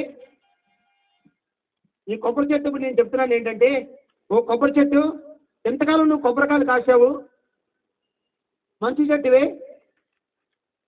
అయితే ఈ రోజు నుండి కొబ్బరికాయలు కాడు నువ్వు మానేసి నువ్వు మామిడికాయలు కాయి. ఒకవేళ నా మాట నువ్వు మామిడికాయలు కనుక కాయలేదనుకో, రేపు గొడ్డలు తీసుకొచ్చి నేను ముక్కల కింద నరికేస్తాడు, జాగ్రత్త అని చెప్పానండి. అది భయపడిపోయి నరికేస్తాడేమోనని బెదిరిపోయి నాకు నీళ్లు పోసి నాటి నా యజమాని మాట వినాలి కదని ఈ కొబ్బరి చెట్టు కొబ్బరికాయలు కాడు మానేసి రేపు మామిడికాయలు కాస్తాంటారండి. గట్టిగా నోటితో చెప్పాలి. కారణం ఏంటంటే ఇది కొబ్బరి జాతి, అది మామిడి జాతి. కొబ్బరి జాతి మామిడి జాతిగా మారదండి, అదంతే. ఇదే ప్రకారంగా ఇప్పుడేం చెప్తున్నారంటే, ఈ లోకంలో ఉన్నటువంటి పాపాతులు మన మానవులు అందరూ పాపపు జాతిగా ఉన్నాం. ఈ మానవులతో ఇప్పుడు ఏం చెప్తారంటే, ఓ మానవుడా, ఇంతకాలం నువ్వు పాపాలు చేశావు, ఇప్పుడు నీకు పాపం పనులన్నీ మానేసి సత్యమే పలకాలి, అబద్ధం ఆడకూడదు, నీతిగా ఉండాలి, దుర్నీతి చేయకూడదు, పరిశుద్ధంగా ఉండాలి, పాపాలు చేయకూడదు. ఒకవేళ నువ్వు ఆ పాపం పనులే కనుక చేసి మరి నేను చెప్పినట్టు పరిశుద్ధంగా ఉండకపోతే నిన్ను నరకలేసి కాల్చేస్తాను అనగాని భయపడిపోయి ఈ పాపాత్తుడు పరిశుద్ధంగా మారిపోతానంటారండి. ఒకవేళ ఈ బోధ వినట్ట మారగలిగితే కొబ్బరి చెట్టు కూడా మామిడికాయలు కాయగలుగుతుంది కదండి.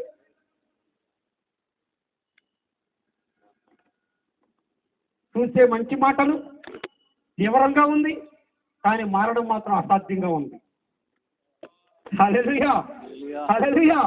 ప్రతి మతము చెప్పేది ఇదే. ఏ మతం అబద్ధం ఆడని చెప్పదు. అబద్ధం ఆడకూడదు, సత్యమే పలకాలి, అబద్ధం ఆడితే నరకం పోతావు అని చెప్తున్నాడు. కానీ ఈ పాపాత్ముడు అది మానడం, ఇది చెడు సాధ్యమా? అదే మారగలమా? మరేంటి మార్చేశారు అంటున్నారు.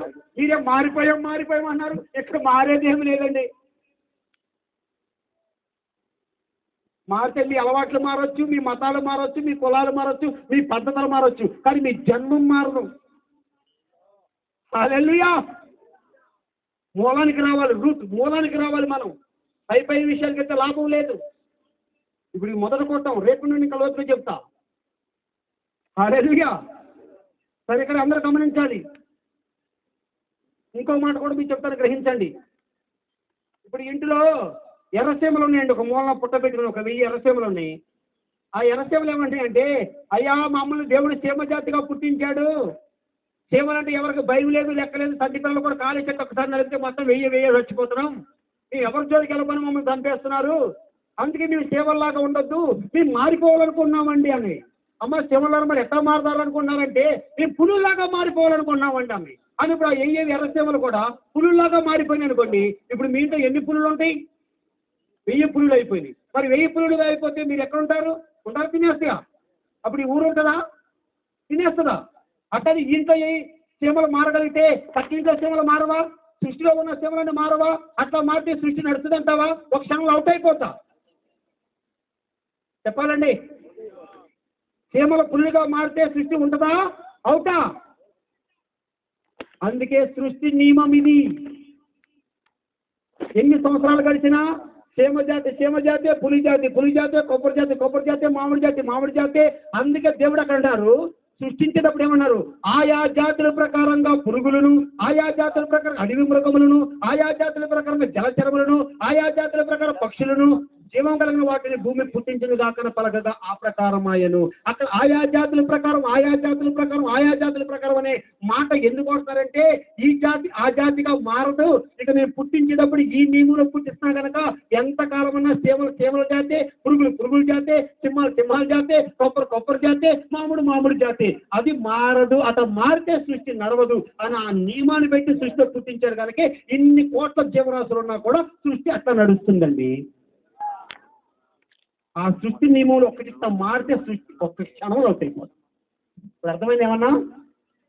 హల్లెలూయా, హల్లెలూయా.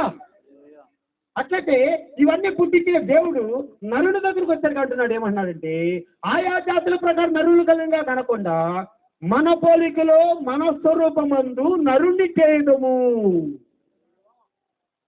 ఆయా జాతుల ప్రకారం పశువులు, పక్షులు, పురుగులన్నీ చేసిన దేవుడు ఆయా జాతుల ప్రకారం నరులు చేస్తే నరులో కూడా రకరకాల జాతులు ఉండేవాళ్ళు. కానీ దేవుడు ఏమన్నారంటే మన పోలికలో మన స్వరూపమందు నరుని చేద్దాం ఉన్నాడు కనుక అట్లా నరుడిని ఏం జాతి అంటారు? పక్షి జాతి కాదు, పురుగు జాతి కాదు, మనది దేవుని జాతి. మన పోలికలో మన స్వరూపమందు నరుని చేద్దామంటే దాని అర్థం మన జాతి అన్నాడు దేవుడు. అట్లా మానవులారా మీది ఏ జాతి? ఏంటంటే ఎవరు మాట్లాడతలేదు? దేవుడు పుట్టించినప్పుడు నరుడిది దేవుని జాతి. సరే అందరూ ఇక్కడ వినాలి. కొబ్బరి జాతి ఎట్లాగుంది, మామిడి జాతి ఎట్లాగుంది, ఒకటిగా మారలా. సేమ జాతి ఎట్లాగుంది, పులి జాతి ఎట్లా ఉందో ఒకటిగా మారలా. దేవుడి జాతిగా నరులను దేవుడు పుట్టిస్తే ఇప్పుడు మనం దేవుడి జాతిగా ఉన్నామా, సైతాన్ జాతిగా ఉన్నామా? దేవుడి జాతిగా ఉన్నామా, పాపపు జాతిగా ఉన్నామా? చెప్పరే. వాక్యం ఏమంటుంది? నీతిమంతుడు లేడు, ఒక్కడు లేడు, అందరూ పాపులంటే మనకైతే దేవుడు కూడా పాపా? ఏంటండి మాట్లాడరు? మరి దేవుడు పాపి కాదు, మీరు పాపులంటే మీరు దేవుడి జాత? మరి దేవుడు పుట్టించినప్పుడు మళ్ళీ పాపం జాతిగా పుట్టించారా, దేవుడి జాతిగా పుట్టించారా? మరి దేవుడి జాతిగా పుట్టించిన మీరు ఎట్లా పాపం జాతిగా అయిపోయారు? పాపం చేయించేవాడు అపవాది సైతాన్ కదా. అంటే ఇప్పుడు దేవుడి జాతిగా పుట్టించినప్పుడు మీరు ఎట్లా సైతాన్ జాతి అయిపోయారు? ఇది తెలిస్తే మన ఎక్కడ రావాలో తెలుస్తుంది. ఏమి తెలకుండా ఊహిస్తూ నమ్ముకుంటే అదే జాతి, ధర్మం మాత్రం దేవుడికి. హల్లెలూయా. సృష్టిలో జరిగిన విషయాన్ని గమనించాలి అందరూ. దేవుడి జాతిగా నరులను పుట్టిస్తే ఈరోజు దేవుడి జాతిలో ఒక్కళ్ళు లేరంట. ఏ భేదం లేదు, అందరూ పాపులే. అంటే పాపపు జాతి అయిపోయారు. పాపం చేసేవాడు అపవాది కనుక సైతాన్ జాతి అయిపోయారు. మరి దేవుడి జాతి సైతాన్ జాతికి ఎట్లా మారిపోయింది? ఇది మారితే దేవుడి జాతి సాతాన్ జాతిగా మారగలిగితే శివ జాతి కూడా పులి జాతిగా మారొచ్చుగా, కొబ్బరి జాతి కూడా మామిడి జాతిగా మారొచ్చుగా. అవి మారినప్పుడు మరి ఈ జాతి మారే అవకాశం ఉందంటావా? చెప్పాలి, నోరు తెచ్చి చెప్పాలి మీరందరూ. ఇప్పుడు మారే అవకాశం లేదు. మరి మనమేమో దేవుడి జాతిగా పుట్టించిన సైతాన్ జాతి అయ్యాం, అసలు ఎట్లా మారి ఉండొచ్చు అంటారు.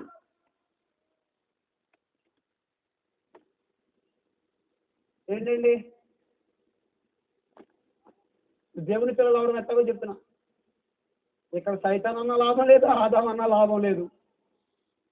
చెప్పే కదా, కొబ్బరి జాతి, మామిడి జాతి. కొబ్బరి జాతి మామిడి జాతిగా మారదు. అక్కడి దేవుడి జాతి పాప జాతిగా మారదు. సేవ జాతి పురుగు జాతిగా మారదు. అట్లా మాత్రం సృష్టి నడవదు. మరి దేవుడి జాతిగా నరులను పుట్టించినప్పుడు వీళ్ళు ఎట్లా మరి సైతాన్ జాతి అయ్యారు, ఎట్లా పాప జాతి అయ్యారు? అట్టని ఒక జాతి మాత్రం మిగిలిన జాతులన్నీ మారొచ్చుగా. అంటే మాటలు నేను ఒప్పుకోదు, మరి ఎట్లా మారుండొచ్చు? ఇది తెలియక పిచ్చి బోధలు చేస్తున్నారు. ఓ మానవుడా, నీ పాపాలు మారి పరిశుద్ధుని మారిపో ఏంటి మారేది? అక్కడ మార్చేసి ఏంటి మార్చేది మీరు? హల్లెలూయా. సరే, అందరూ కూడా ఇక్కడ గ్రహించండి. ఇక్కడ జరిగిన వాస్తవం ఏంటో చెప్తానండి, ఇప్పుడు అందరూ గ్రహించాలి. ఇక్కడ దేవుడు నరుని పుట్టించిన తర్వాత దేవుడి జాతిగా పుట్టించారు. ఇది కొబ్బరి చెట్టు. దీన్ని మామిడి చెట్టు లాగా నేను మార్చలేదు. కొబ్బరి చెట్టు మామిడికాయలు కాపించలేదు. నాకు ఇక్కడ మామిడికాయలే కావాలంటే కొబ్బరి చెట్టు మామిడికాయలు కాస్తుందని కనిపెట్టుకోవడం వేస్టింగ్. అందుకు నాకు ఇక్కడ మామిడికాయలు కావాలని నేను ఏం చేయాలంటే ఉన్న కొబ్బరి చెట్టు మొదట నరికి తీసేయాలి.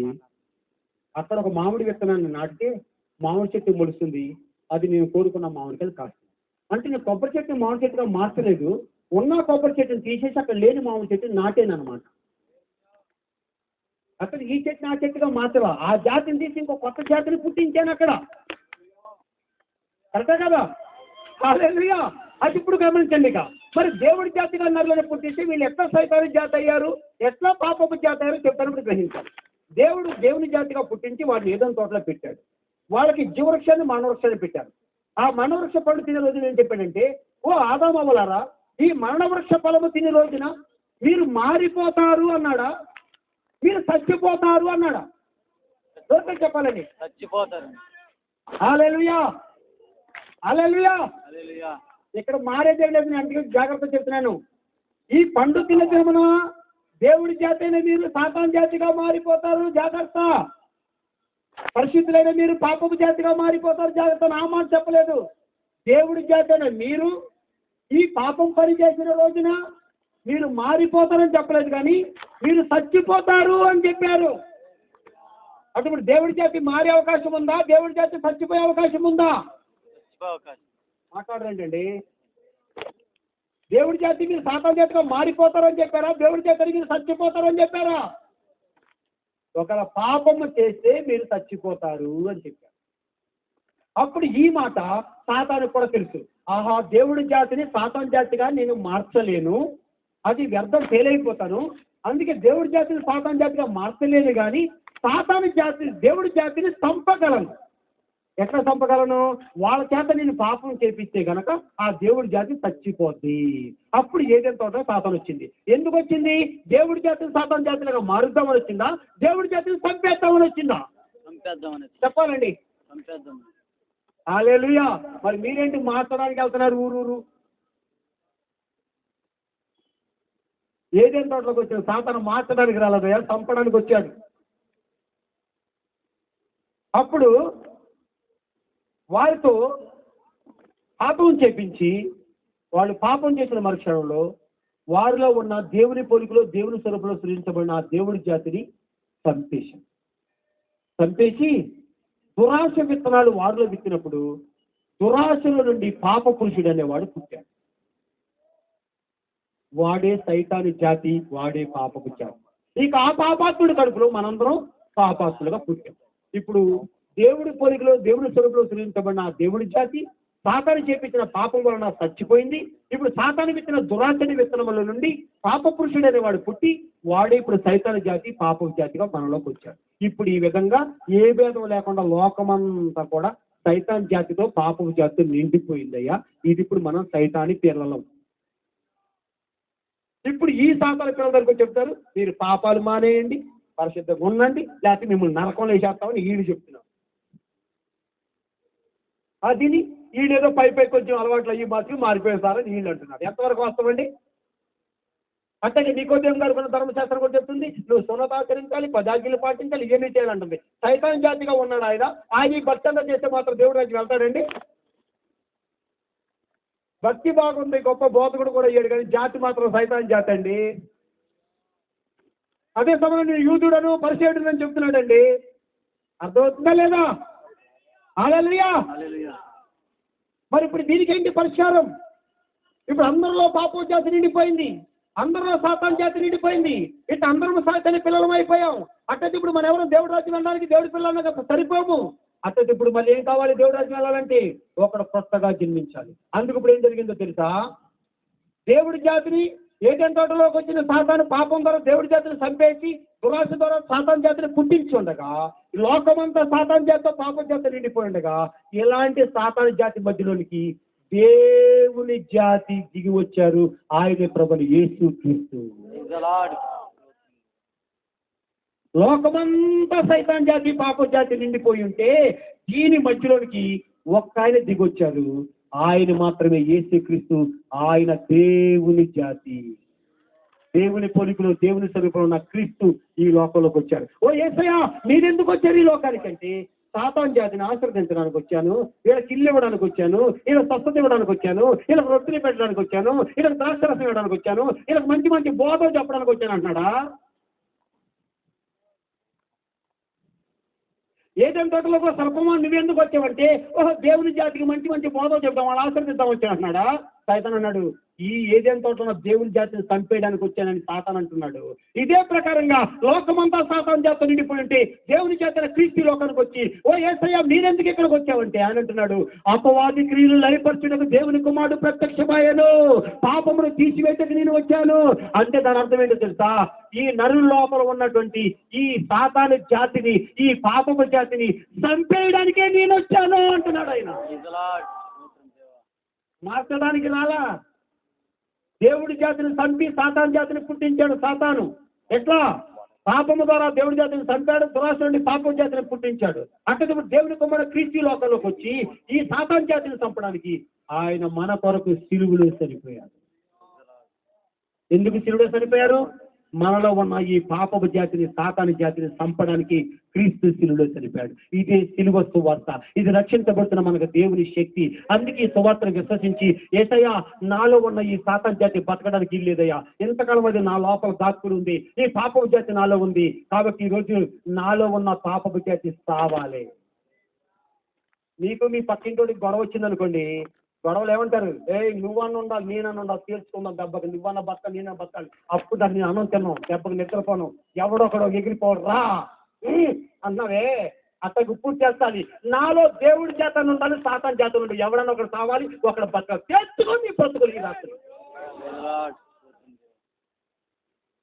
పుట్టి భక్తి నడవది ఇక్కడ. ఉన్నది రెండే, దేవుడి చేతన్న నాలో ఉండాలి, లేక సాతాను చేతన్న నాలో ఉండాలి. ఎవరుండాలో తేల్చుకో ఈ రాత్రి. ఏమంటారు?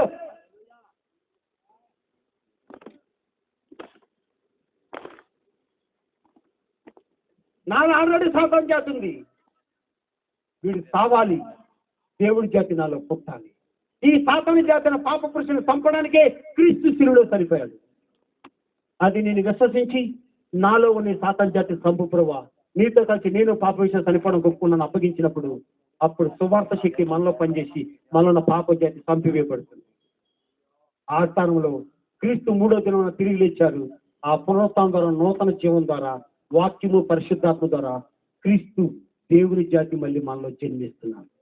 ఇట్లా పాపపు జాతిని చంపి దేవుడి జాతిని పుట్టించేదే మరణ పునరుత్థానముల యొక్క సువార్త సత్యము.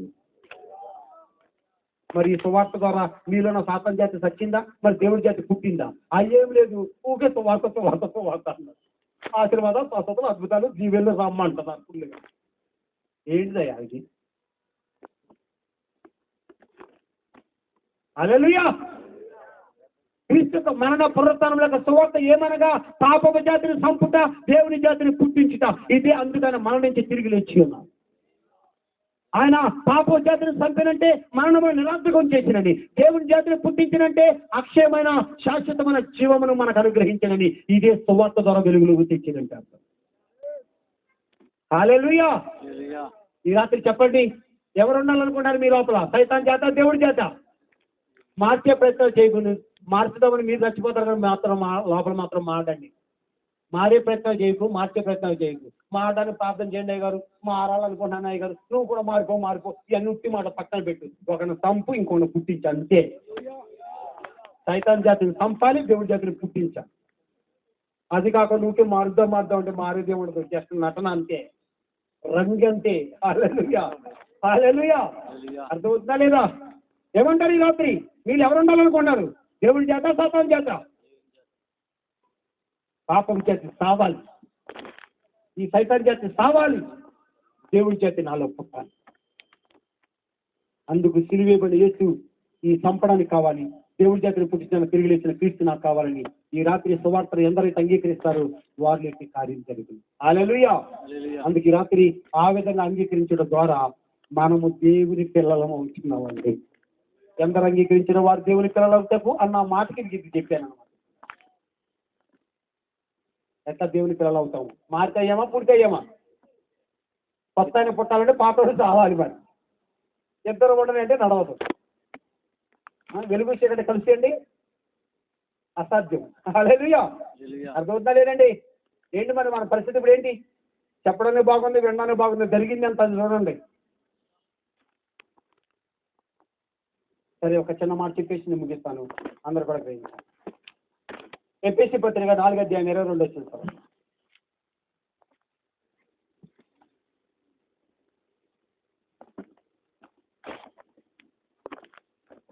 కావున మునుపటి ప్రవర్తన విషయంలోనైతే మోసకరమైన దురాశల వలన చెడిపో మీ పాచిన స్వభావమును వదులుకొని మీ చింత వృత్తి యందు నూతన పరచబడిన వారై నీతియు యథార్థమైన భక్తి గల వారై దేవుని పోలికగా సృష్టించబడిన నవీన స్వభావమును ధరించుకొనవలెను. ఆమేన్. అందరూ వినాలండి ఇక్కడ.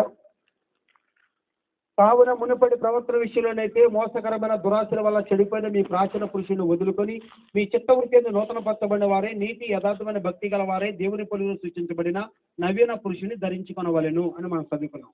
అంటే ఇక్కడ ఇద్దరు పురుషులు ఉన్నారు. ఒకటి ప్రాచీన పురుషుడు, రెండు నవీన పురుషుడు.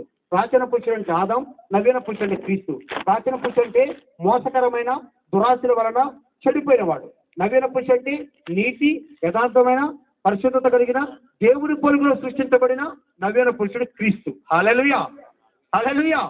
అంటే ఈ రోజు మళ్ళీ మనం దేవుని పోలికలో చేయబడిన ఆయన మన లోపలికి రావాలంటే ప్రాచీన పురుషుని వదులుకోవాలి అంటున్నాం.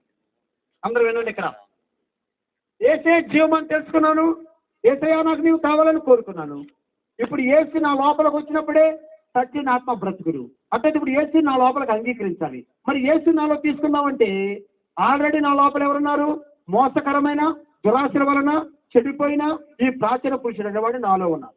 దేవుని పోలికలో సృష్టించబడిన పరిశుద్ధుడు నీతిమంతుడు యేసయ్యేమో బయట ఉన్నారు. ఈ యేసు ఇప్పుడు ఏమంటున్నారు? నాకు నీ లోపల చోటివయ్యా, నీ ఆత్మ నేను బతికిస్తానని ఆయన అంటున్నారు.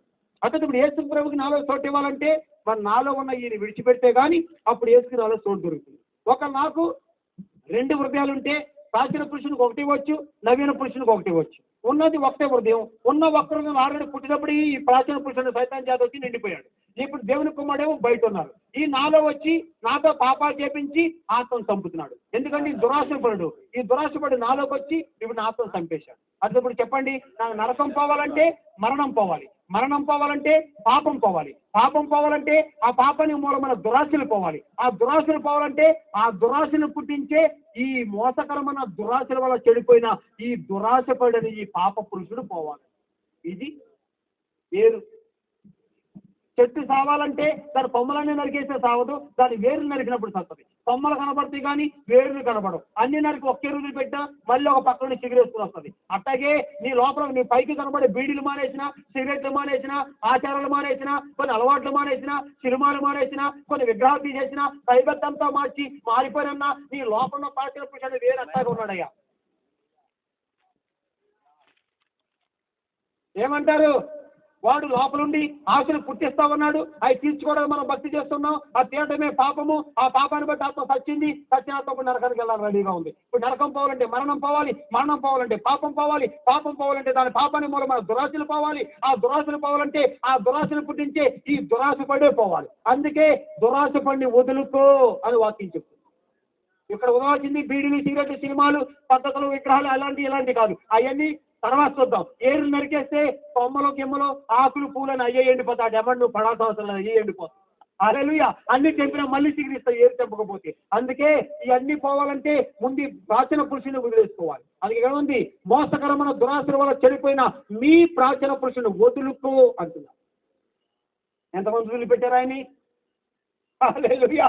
లోపలే పెట్టుకుని యేసుకు భక్తి చేస్తున్నారు. అక్కడ వ్యవహారం 8:31. ఈ జీవితం కొరకే భక్తి చేస్తున్నారు వాళ్ళు. ఇక రెండోది పై అలవాట్లన్నీ మార్చారు కానీ, పద్ధతులు మార్చారు కానీ, లోపల పాతికనే కట్టాగే ఉన్నాడు ఇంకా. హల్లెలూయా. ఇప్పుడు తీయాల్సింది ఏంటి, వదలాల్సింది ఏంటి? ఈ దురాశ పడిని వదులుకో.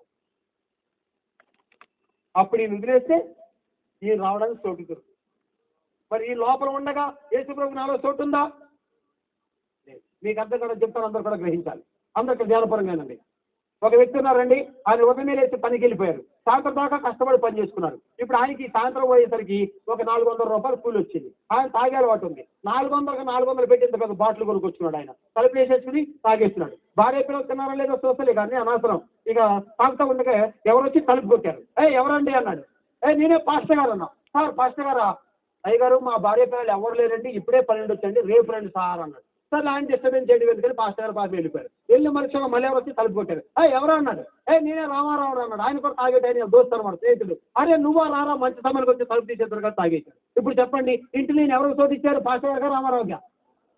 దీన్ని బట్టి మనకి ఏం తెలుస్తుందంటే, ఒక త్రాగుబోతు వాడు ఇంకో త్రాగుబోతు వాడిని చోటిస్తాడు కానీ తాగని వానికి చోటు ఇవ్వడు. అదే సమయం తాగని వాడిని మెచ్చుకుంటాడు. అసలు మన ఊర్లో ఇంత మంచోడే లేడు, అసలు నేను ఒక్కడే మన ఊర్లో తాగని వాడు, మోసం చూడటం ముట్టడు, అసలు ఇంత మంచోడే లేని మెచ్చుకుంటాడు కానీ లోపల రానివాడు. ఒక నేనే పాస్టర్ గారు అన్నప్పుడు నన్ను లోపల రానియాలంటే ఈ సీసా తీసుకుని అవతల పడేశాడు అనుకోండి, 2 సార్లు తలుపు తిరగవచ్చు. కానీ దీన్ని పడేయాలంటే మరి ఫుల్ బాటిల్ కొంచెం కూడా తాగల, పొద్దున్నెళ్ళి సాయంత్రం ఎర్ర టైంలో 10 గంటలు పని చేశాను, 400 పెట్టి తెచ్చాను. దీన్ని పడేయడానికి మనసొప్పుద్దా? దీన్ని పడేయడానికి మనసొప్పు లేదు కనుక తోటి ఇవ్వలేకపోతున్నాను. అర్థమైందా మీకు? ఇదే ప్రకారంగా మరి ఇప్పుడు మనలో చోటు అడిగేది ఎవరు? పాస్టర్ గారు కాదు, దేవుడే మీలో చోటు అడుగుతున్నారు. ఆ దేవుడు ఎవరంటే ఆయన మహాపరిశుద్ధుడు. మనం ఎవరమంటే ఘోరమైన పాపాత్ములము. ఒక త్రాగుబోతుడు ఇంకో త్రాగుబోతుడు చోటి తాగిన వాడు చోటు ఇవ్వనట్టు కానీ, ఒక పాపాత్ముడు ఇంకొక పాపాత్ముడికి తనలో చోటిస్తాడు కానీ పరిశుద్ధునికి మాత్రం చోటు ఇవ్వడు. అదే సమయంలో పరిశుద్ధుని మెచ్చుకుంటాడు. ఏసయ్యా నువ్వు పరిశుద్ధుడు, నీతిమంతుడు, సత్యమంతుడు, చచ్చిపోయి తిరిగిలేసి వస్తావు, అలాగే స్తోత్రాన్ని మెచ్చుకుంటాడు కానీ లోపల మాత్రం చోటు ఇవ్వడు. ఈ మెచ్చుకోవడమే ఆదివారం మన ఆరాధన. హల్లెలూయా మహిమ ఓ అన్నారు కానీ మెచ్చుకుంటున్నావు కానీ చోటు ఇచ్చావయ్యా?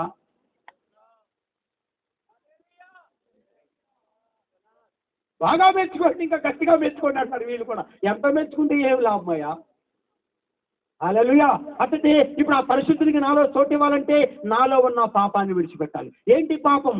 దురాశ గర్భం ధరించి పాపమును కంది. అంటే ఆ పాపాన్ని పుట్టడానికి మూలమైన దురాశను విడిచిపెట్టాలి. హల్లెలూయా, హల్లెలూయా. మరి మనం ఇప్పుడు యేసుప్రభుని ఎందుకు నమ్ముకున్నాం? మన ఆశలు వదిలేస్తానికి నమ్ముకున్నామా? మన ఆశలు తీరుతుంటే నమ్ముకున్నామా? మన ఆశలు పోవాలని నమ్మేమా? ఆశలు తీరాలని నమ్మేమండి? తీర్తి అంటే పోతాయని నమ్మేవా? పోతాయి అంటే పోవాలని నమ్మారా? పోతే అంటే ఎవరు నమ్ముతారు? తీర్తి అంటే నమ్ముతారు కానీ. హల్లెలూయా. పాపం పోవాలంటే ఇప్పుడు దురాశలు పోవాలి. దురాశలు పోవాలంటే ఆ దురాశలు పుట్టించే ఈ దురాశ పడి పోవాలి. వాడిని వదులుకోమని వాక్యం చెప్తుంది. సరే ఇక్కడ వినండి. అట్లయితే ఇప్పుడు దురాశ పడి ఎట్లా వదలగలను? దానికి కూడా ఎగ్జాంపుల్ చెప్తా, గ్రహించాలి. ఒక తల్లి ఉంది, ఆమె కూడా కుమారుడు ఉన్నారు. ఆయన తాగి డబ్బంతా చేసిన విలువ తప్పైనా తల్లిని కొట్టి చంపుతున్నాడు. ఆ తల్లి తట్టుకోలేక అంది, అరే నీ బతుకు నీది నా బతుకు లేదని ఇద్దరు తెగదెంపులు చేసేసుకున్నారు. అప్పుడు వాడు వెళ్ళిపోయి తాగేస్తాడు, పడ్డాడు, చచ్చిపోయేట్టున్నారు. ఎవరో చెప్పారు, అమ్మ నీ కొడుకు చచ్చిపోయేట్టున్నారంటే పాపం మళ్ళీ ఇంటికి తీసుకొచ్చింది. ఎలాంటి రకమో తెలియ తెచ్చిందా, తెలిసే తెచ్చిందా? తెలిసి అయినా తీసుకొచ్చింది. తెల్లారు లేచి మనోడు వెళ్ళిపోయాడు, పుల్లు తాగి అక్కడెక్కడ పడ్డాడు, నిజంగా చచ్చిపోయింది. అప్పుడు చెప్పారు, అమ్మ నీ కొడుకు చచ్చిపోయాడంటే చక్కగా తీసుకెళ్ళి సమాజ్ చేసింది, ఇంటికి వచ్చింది. ఇప్పుడు కొడుకుని తీసుకొచ్చిందా, వదిలేసిందా? ఎప్పుడు వదిలేసింది? వీడు తాగుపోతాడని తెలుసుకుంటే వదిలేసిందా? వీడు డబ్బు చేస్తాడని తెలుసుకుంటే వదిలేసిందా? వాడిని వదిలేద్దామని గట్టిగా నిర్ణయించుకుంటే వదిలేసిందా? వాడు చచ్చిపోయినప్పుడు వదిలేసిందా? ఎలాంటి రకమో తెలుసుకుంది, వదిలేద్దామని అనుకుంది, కానీ వదలలేకపోయింది, వాడు చచ్చినప్పుడు వదిలేసింది. అట్లాగే మనందరి క్యారెక్టర్ మనకు తెలుసు, మన బుద్ధులు మనకు తెలుసు, మన స్వభావాలు మనకు తెలుసు. నాలో స్వార్థం ఉందని తెలుసు, నాలో అబద్ధం ఉందని తెలుసు, నాలో ధనాశ ఉందని తెలుసు, నాలో గర్వం ఉందని తెలుసు, నాలో మోసం ఉందని తెలుసు, వ్యభిచారం ఉందని తెలుసు, కపటం ఉందని తెలుసు, యుక్తి ఉందని తెలుసు, తంత్రం ఉందని తెలుసు, మోసక్రమ దురాశల వల్ల చెడిపోయిన ఈ దురాశపడి ఉన్నాడని తెలుసు. అందరికీ తెలుసు. అదే సమయంలో మనస్సాక్షిని బట్టి ఇవన్నీ తప్పులు, ఇవన్నీ పాపాలని కూడా తెలుసు. అప్పుడప్పుడు కోటాలకు వచ్చో ఆరోగ్యం బాగోనప్పుడు అన్ని వదిలేస్తాను ప్రభా అని గట్టి తీర్మానాలు కూడా చేసుకుంటున్నావు. అంటే నేను పాపాత్తులు నేను తెలుసుకున్నావు, పాపాన్ని వదిలేయాలి అనుకున్నావు, కానీ ఎంతవరకు వదిలిపెట్టావా? స్వార్థం ఉందని తెలుసుకుంటే వదలలేవు, దాన్ని వదిలేను అనుకుంటే వదలలేవు. ఆ స్వార్థం సత్య వదలగలను. దురాశ ఉందని తెలుసుకుంటే వదలేను, దాన్ని వదిలేను అనుకుంటే వదలేను, అది సత్య వదలగలను. గర్వం ఉందని తెలుసుకుంటే వదలేను, దాన్ని వదిలేను అనుకుంటే వదలలేను, అది సత్య వదలగలను. అట్టగే నాలో ఈ ప్రాచీన పురుషుడు అనే పాప పురుషుడు ఉన్నాడని తెలుసుకుంటే వదలలేను, వాడిని వదిలేని గట్టిగా నిర్ణయించుకుంటే వదలేను, వాడు సత్య వదలగలను. అట్టయితే మోసకరమ దురాశల వల్ల చెడిపోయిన ప్రాచీన పురుషుని వదులుకో అని వాక్యం చెప్పిన ప్రకారంగా ఎట్లా వదలగలను? సైతాను మాట అంగీకరించిన ఆదాంలోకి వచ్చాడు, ఆదాం కడుపుతున్నారు, నాలోకి వచ్చి నన్ను నరకం తీసుకుపోతున్నా ఈ పాప పురుషుని ఎట్లా వదలగలను అనే సవాలుకి జవాబే వాడు సస్తే వదలగలను. అట్లయితే ఇంకో కొత్త సవాలు పుట్టింది. అట్లయితే నాలో ఉన్న ఈ పాప పురుషుడు ఎట్లా సస్తాడు? ఇలా అందరికేంటి నాశలు ఎక్కడికెళ్తే తీరుతాయి, ఎక్కడికెళ్తే తీరుతాయి, ఏం చేస్తే తీరుతాయి అని అందరూ అది చూస్తారు, కానీ ఎక్కడికెళ్తే సస్తాయి అని ఎవరైనా చూస్తున్నారా? అసలు సువార్త సత్యం ఎక్కడ, మీరు నడిచేది ఎక్కడ? సువార్తగా మీ బ్రతుకు అసలు ఏమైనా సంబంధం ఉందండి? హల్లెలూయా, హల్లెలూయా. ఈ దురాశకుడు ఎట్లా చేస్తాడు? ఆ సవాల్కి జవాబే సిలువ వేయబడిన క్రీస్తు. హల్లెలూయా, హల్లెలూయా. అందుకేం చేశారు? యెషయా 53 మనం చదువుతున్నాం 6వ వచనంలో, తండ్రి దేవుడు యెహోవా మనందరి దోషములు అతని మీద మోపెను. మనలో ఉన్న ఈ పాప పురుషుని తీసి యెహోవా దేవుడు యేసు మీద వేశాడు. యోహాను చెప్తున్నాడు, ఇదిగో లోక పాప భారం మోసుకుని పోతున్న దేవుని గొర్రెపిల్ల, ఇదిగో వధించబడుతున్న దేవుని గొర్రెపిల్ల. అప్పుడు యెహోవా దేవుడు చేసిన కార్యం ఏమనగా మన పాపాలన్నీ యేసు మీద వేసి యేసు క్రీస్తు మన పాపములన్నీ మోసుకుని శిలువలోకి వెళ్ళిపోయాడు. హల్లెలూయా. అందుకే అప్పుడు వాక్యం చెప్తుంది కొరింథీలో, ఏ పాపం ఎరగని యేసు మన కొరకు పాపముగా చేయబడెను. హల్లెలూయా, హల్లెలూయా. ఆ క్రీస్తు మన కొరకు శిలువలో చనిపోయాడు. అంటే దాని అర్థం నాలో ఉన్న ఈ దురాశ పనిని యేసు తన మీద వేసుకుని ఆయన మోసుకుని వెళ్ళి శిలువలో మేకులతో కొట్టాడు కనుక అందుకు ఇప్పుడు చెప్తున్నాం, నేను క్రీస్తుతో సిలువేయబడి ఉన్నాను. ఈ రాత్రి మీలో ఉన్న ఈ పాప పురుషుణ్ణి యేసుతో కలిపి ఎంతమంది సిలువేయడం రెడీ అండి? నాలో ఉన్న ఈ పాపపు జాతి సాతాన్ జాతి రాత్రి చచ్చిపోవాలని ఎంతమంది కోరుతున్నారండి?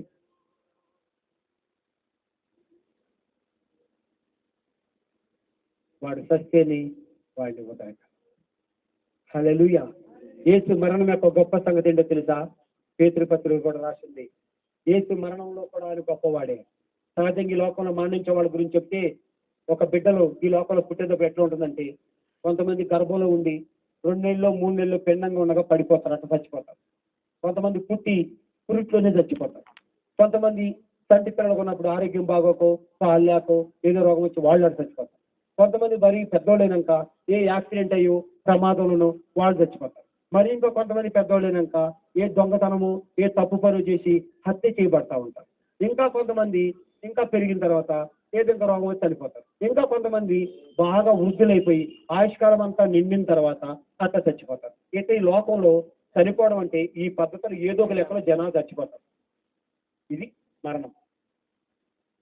ఇలాంటి మరణాల్లో మరి యేసు మరణం ఎలాంటి మరణం? వీటిలో ఏ మరణం లాంటిది అంటావు? యేసు ప్రభు పిండం మరణమా, శిశువు మరణమా, యాక్సిడెంట్ మరణమా, లేకపోతే ఆయన మతం కోసం ఒక తీవ్రవాది లాంటి మరణమా, లేకపోతే ఆయన ఏదైనా రోగం వచ్చి మరణమా, లేకపోతే నిండు వృద్ధాప్య మరణమా, యాక్సిడెంట్ మరణమా? ఆయన ఏం మరణం అంటారు? లేకపోతే హత్య చేయబడమా, తప్పు పని చేసి హత్య అయిపోయాడా? ఏం మరణం అండి? లోకంలో ఎవరన్నా ఈ లోకంలో ఇలాంటి విధంగా ఏదో ఒక రకంగా చనిపోతారు. యేసు ప్రభు కూడా చనిపోయారు కదా. మరి యేసు మరణం ఈ మరణాలు ఎలాంటి మరణం అంటారు? అవన్నీ మాకు చదవండి. గుడ్ ఫ్రైడే మాత్రం తెలుసండి మాకు. హల్లెలూయా. ఏం మరణం అండి? లోకంలో అందరూ ఇట్లా చచ్చిపోతారు. యేసుక్రీస్తుది ఈ మరణంలో ఏ మరణంతో కలవలేటువంటి మరణం. ఆయన మరణంలో కూడా గొప్పవాడేనండి. ఏంటి ఆ మరణం తెలుసా? పేతురు పత్రిక రాసింది, అన్నిటి మంతుల కొరకు నీతి మంతుల క్రీస్తు శరీర విషయంలో చంపబడేను. హల్లెలూయా. యేసు మరణం ఏంటో తెలుసా? ఒక్కరికి బదులుగా సరిపోయిన మరణం అండి. ఆ ఒక్కరు నీవు నేనేనండి. పాపాన్ని బట్టి చచ్చిపోవచ్చిన నీవు నేను మనకి బదులు ఆయన చనిపోయిన మరణం అండి అది. ఈ లోకంలో అందరూ పుడతారు, అందరూ వాళ్ళ కోసం వాళ్ళు చచ్చిపోతారు, కానీ ఒకరి బదులు ఎవరు చచ్చిపోతారండి? కనీసం ఒకరి బదులు మనం నిందపడ్డానికి కూడా వస్తాం. 2 అన్నదమ్ములు ఉన్నారు, వీడేదో చిన్న తప్పు చేశారు, వీడిని తిట్టాము కొట్టామనుకోండి, వీడి కోపం వచ్చేస్తుంది. వాడు చేస్తే నన్ను అంటారేంటి, వాడు చేస్తే నన్ను కొడతారేంటి, తప్పు చేసింది వాడు, నన్ను అంటే ఊరుకోను అంటాడు వీడు. అవునా కదా? కానీ తప్పులు చేసింది మనం, కావాల్సింది మనం. వాళ్ళు తప్పులు చేస్తే నన్ను కొడతారేంటి, వాళ్ళు తప్పులు చేస్తే నన్ను అవమానిస్తారేంటి, వాళ్ళు తప్పులు చేస్తే నన్ను సిలివేస్తారేంటి అంటారు ఆయన. వీళ్ళందరూ తప్పులు చేశారు, వీళ్ళందరూ చచ్చిపోవచ్చిన వాళ్ళే. అయితే వీళ్ళందరికి బదులుగా నేను చచ్చిపోతాను అంటున్నాను. చెప్పండి, మీకు భార్య ఉండొచ్చు, భర్త ఉండొచ్చు, తల్లి ఉండొచ్చు, తండ్రి ఉండొచ్చు, అన్నదమ్ములు, అక్క చెల్లి ఎంతో మంది మీకు ఉండొచ్చు. మీకు బదులు చచ్చిపోవడానికి ఎవరైనా ఉన్నారా? చెప్పండి. హల్లెలూయా. మీకు బదులుగా సరిపోవడానికి ఎవరైనా ఉన్నారా? మనకి బదులుగా క్రీస్తు. ఈ రాత్రి సత్యం గ్రహిస్తే ఆయన కాళ్ళ మీద పడిపోతారు. హల్లెలూయా, హల్లెలూయా. అందుకే ఇప్పుడు ఈ దురాశపడు ఎలా సరిపోతాడంటే సిలువేబడ క్రీస్తు ద్వారా. అందుకే ఇప్పుడు మనం ప్రభు దగ్గరికి చెప్పాలి, ప్రభువా ఈ దురాశపడు నాలో ఉన్నాడు, ఈ రాత్రి ఈ సాతాన్ జాతికి నాలో బతకడానికి వీల్లేదు, మీ సిలువకి అప్పగిస్తున్నాను. ఆశలు తీరాలన్న మనసు పోయి ఆశలు సావాలన్న మనసు రావాలి. అప్పుడే వీడిని చంపడానికి అప్పగించుకుంటాం మనస్ఫూర్తిగా. మరి ఈ మనసు మనకి ఎట్లా వస్తుంది? హల్లెలూయా. అది కూడా గ్రహించండి. ఒక తండ్రి, ఒక ఇంట్లో కుటుంబం ఉన్నారు, వాళ్ళందరూ ఇప్పుడు మటన్ బిర్యానీ తయారు చేసుకున్నారు, మంచి వాసన వస్తుంది, వారం రోజులు ప్లాన్ చేసుకున్నారు. అందరూ వండుకుని చక్క డైనింగ్ టేబుల్ మీద పెట్టుకుని ప్లేట్లో వడ్డించుకుని ఇక తిందామనే లోపల ఆ తండ్రి గారికి హార్ట్ అటాక్ వచ్చి అని పడి కొట్టుకున్నారు. ఆ కొట్టుకొని ఉంటే చక్క మటన్ బిర్యానీ తింటూ ఉంటారండి. ఏం చేస్తారు? అనే దప్పుగా ఉంటారు, తోసేసి వాళ్ళ నాయన పట్టిన హాస్పిటల్కి వెళ్ళిపోతారు. అరే, వారం రోజుల నుండి ప్లాన్ చేసి ఎంత సంతోషంగా వండుకున్నారు కదరా పోయి, తిన్న తర్వాత తీసుకెళ్ళండి అయ్యా అంటే ఇప్పుడు తినడానికి వాళ్ళకి మనసు ఉంటుందండి? చెప్పాలి. ఎంతో ఇష్టంగా చేసుకున్నారు, నోట్లో నీళ్లు నీ పాపం. ఇప్పుడు తినాలన్న మనసు ఉందా? తిండి మీద మనసు ఇరిగిపోయిందా? కనీసం ఒక మెత్తగా తినాలనిపిస్తుందా? నీ బిర్యానీ వద్దు, ఏమొద్దు, ఇక్కడ మా నాయన చచ్చిపోతాను, అది అవతల పడేసి తీసుకెళ్ళిపోతానండి. ఇప్పుడు ఆ తిండి మీద మనసు లేదు, ఇక వాళ్ళకి మనసు పోయిందా లేదా? ఇదే ప్రకారంగా ఈ లోకం మీద మీకు మనసు ఉంది, పాపం మీద మీకు మనసు ఉంది, ఈ అన్నిటి మీద మనసు పెట్టుకుని ఇదంతా అనుభవించాలని ఎంతో ఆశతో సంతోషంతో ఈ పాపంలోకి వెళ్ళిపోతారు. మీకు మిమ్మల్ని పుట్టించిన దేవుడు, మిమ్మల్ని రక్షించే దేవుడు మీకోసం ఆ శిలువలో చచ్చిపోతుంటే ఆ పరిస్థితి చూసిన తర్వాత ఇక మీకు పాపం చేయబుద్ధి అవుద్దా? దాని మీద మనసు పోదా? హల్లెలూయా. అదే సిలువ సువార్త అండి. హల్లెలూయా. అది నిజంగా ప్రత్యక్షమైనప్పుడు నా పాపాల కొరకు ఆయన చచ్చిపోతుంటే నేను పాపం చేయడం ఏంటి, ఈ పాపం మీద నాకు మనసు పోతుంది. అప్పుడు చెప్తున్నాడు, ఈ పాపి కూడా సావాలి ఇక అంటున్నాం. అప్పుడు ఈ పాపిని క్రీస్తు కూడా సిలువ వేస్తున్నాం. ఆ విధంగా మన పాపి క్రీస్తు కూడా చచ్చిపోతున్నాడు. హల్లెలూయా, హల్లెలూయా. చచ్చిన వాడిని ఇంట్లో పెట్టుకోం, అప్పుడు సమాధి చేసినట్టే ఈ విధంగా సాతాను ద్వారా ఆదాంలోకి వచ్చి, ఆదాం ద్వారా మనలోకి వచ్చిన ఆ పాప పురుషుణ్ణి మన విశ్వాసంతో ఆయన సిలువకు అప్పగించినందున ఇప్పుడు సిలువలో చంపబడ్డాడు కనుక ఆ చచ్చిన వాడిని ఇప్పుడు పాతి పెట్టడమే బాధ్యతం. అక్కడ ఆయనతో కూడా పాతి పెట్టినాక ఇప్పుడు యేసు ప్రభు ఈ పాప పురుషుని తమతో తీసుకుని సిలువలోకి వెళ్ళాడు, సిలువలోకి వచ్చి చంపేశాడు. తర్వాత ఆయనతో కూడా పాతి పెట్టబడ్డాడు. వీడిని సమాధిలో పెట్టి యేసు మాత్రం తిరిగి లేచాడు. అంటే ఇప్పుడు నాలో ఉన్న ఈ పాప పురుషుడు తండ్రి తీసి యేసు మీద వేశారు, యేసు మోసుకెళ్ళి సిలువేశారు. తర్వాత వాడు సమాధిలోకి పోయాడు. అట్లా ఆయన సమాధిలో పంపించి ఈయన తిరిగి లేచి ఇప్పుడు నా లోపల ఈయన జీవం. ఇప్పుడు నాలో ఉన్నది పాప పురుషుడు కాదు, సైతాని జాతి కాదు, దేవుని పొరుగులో సృజించబడిన నవీన పురుషుడని క్రీస్తు ఇప్పుడు నాలో ఉన్నాడు. ఈయన జీవం. ఇప్పుడు ఈయన దేవుని కుమారుడు. ఇప్పుడు నేను దేవుని రాజ్యం వెళ్ళడానికి యోగ్యుడిగా మార్చబడుతున్నాను. ఇది అపరాధం చేతను పాపం చేత సచ్చిన మనలను ఆయన క్రీస్తుతో కూడా బ్రతికించాను. ఈ క్రీస్తు లేకుండా మీకు బ్రతికి లేదు.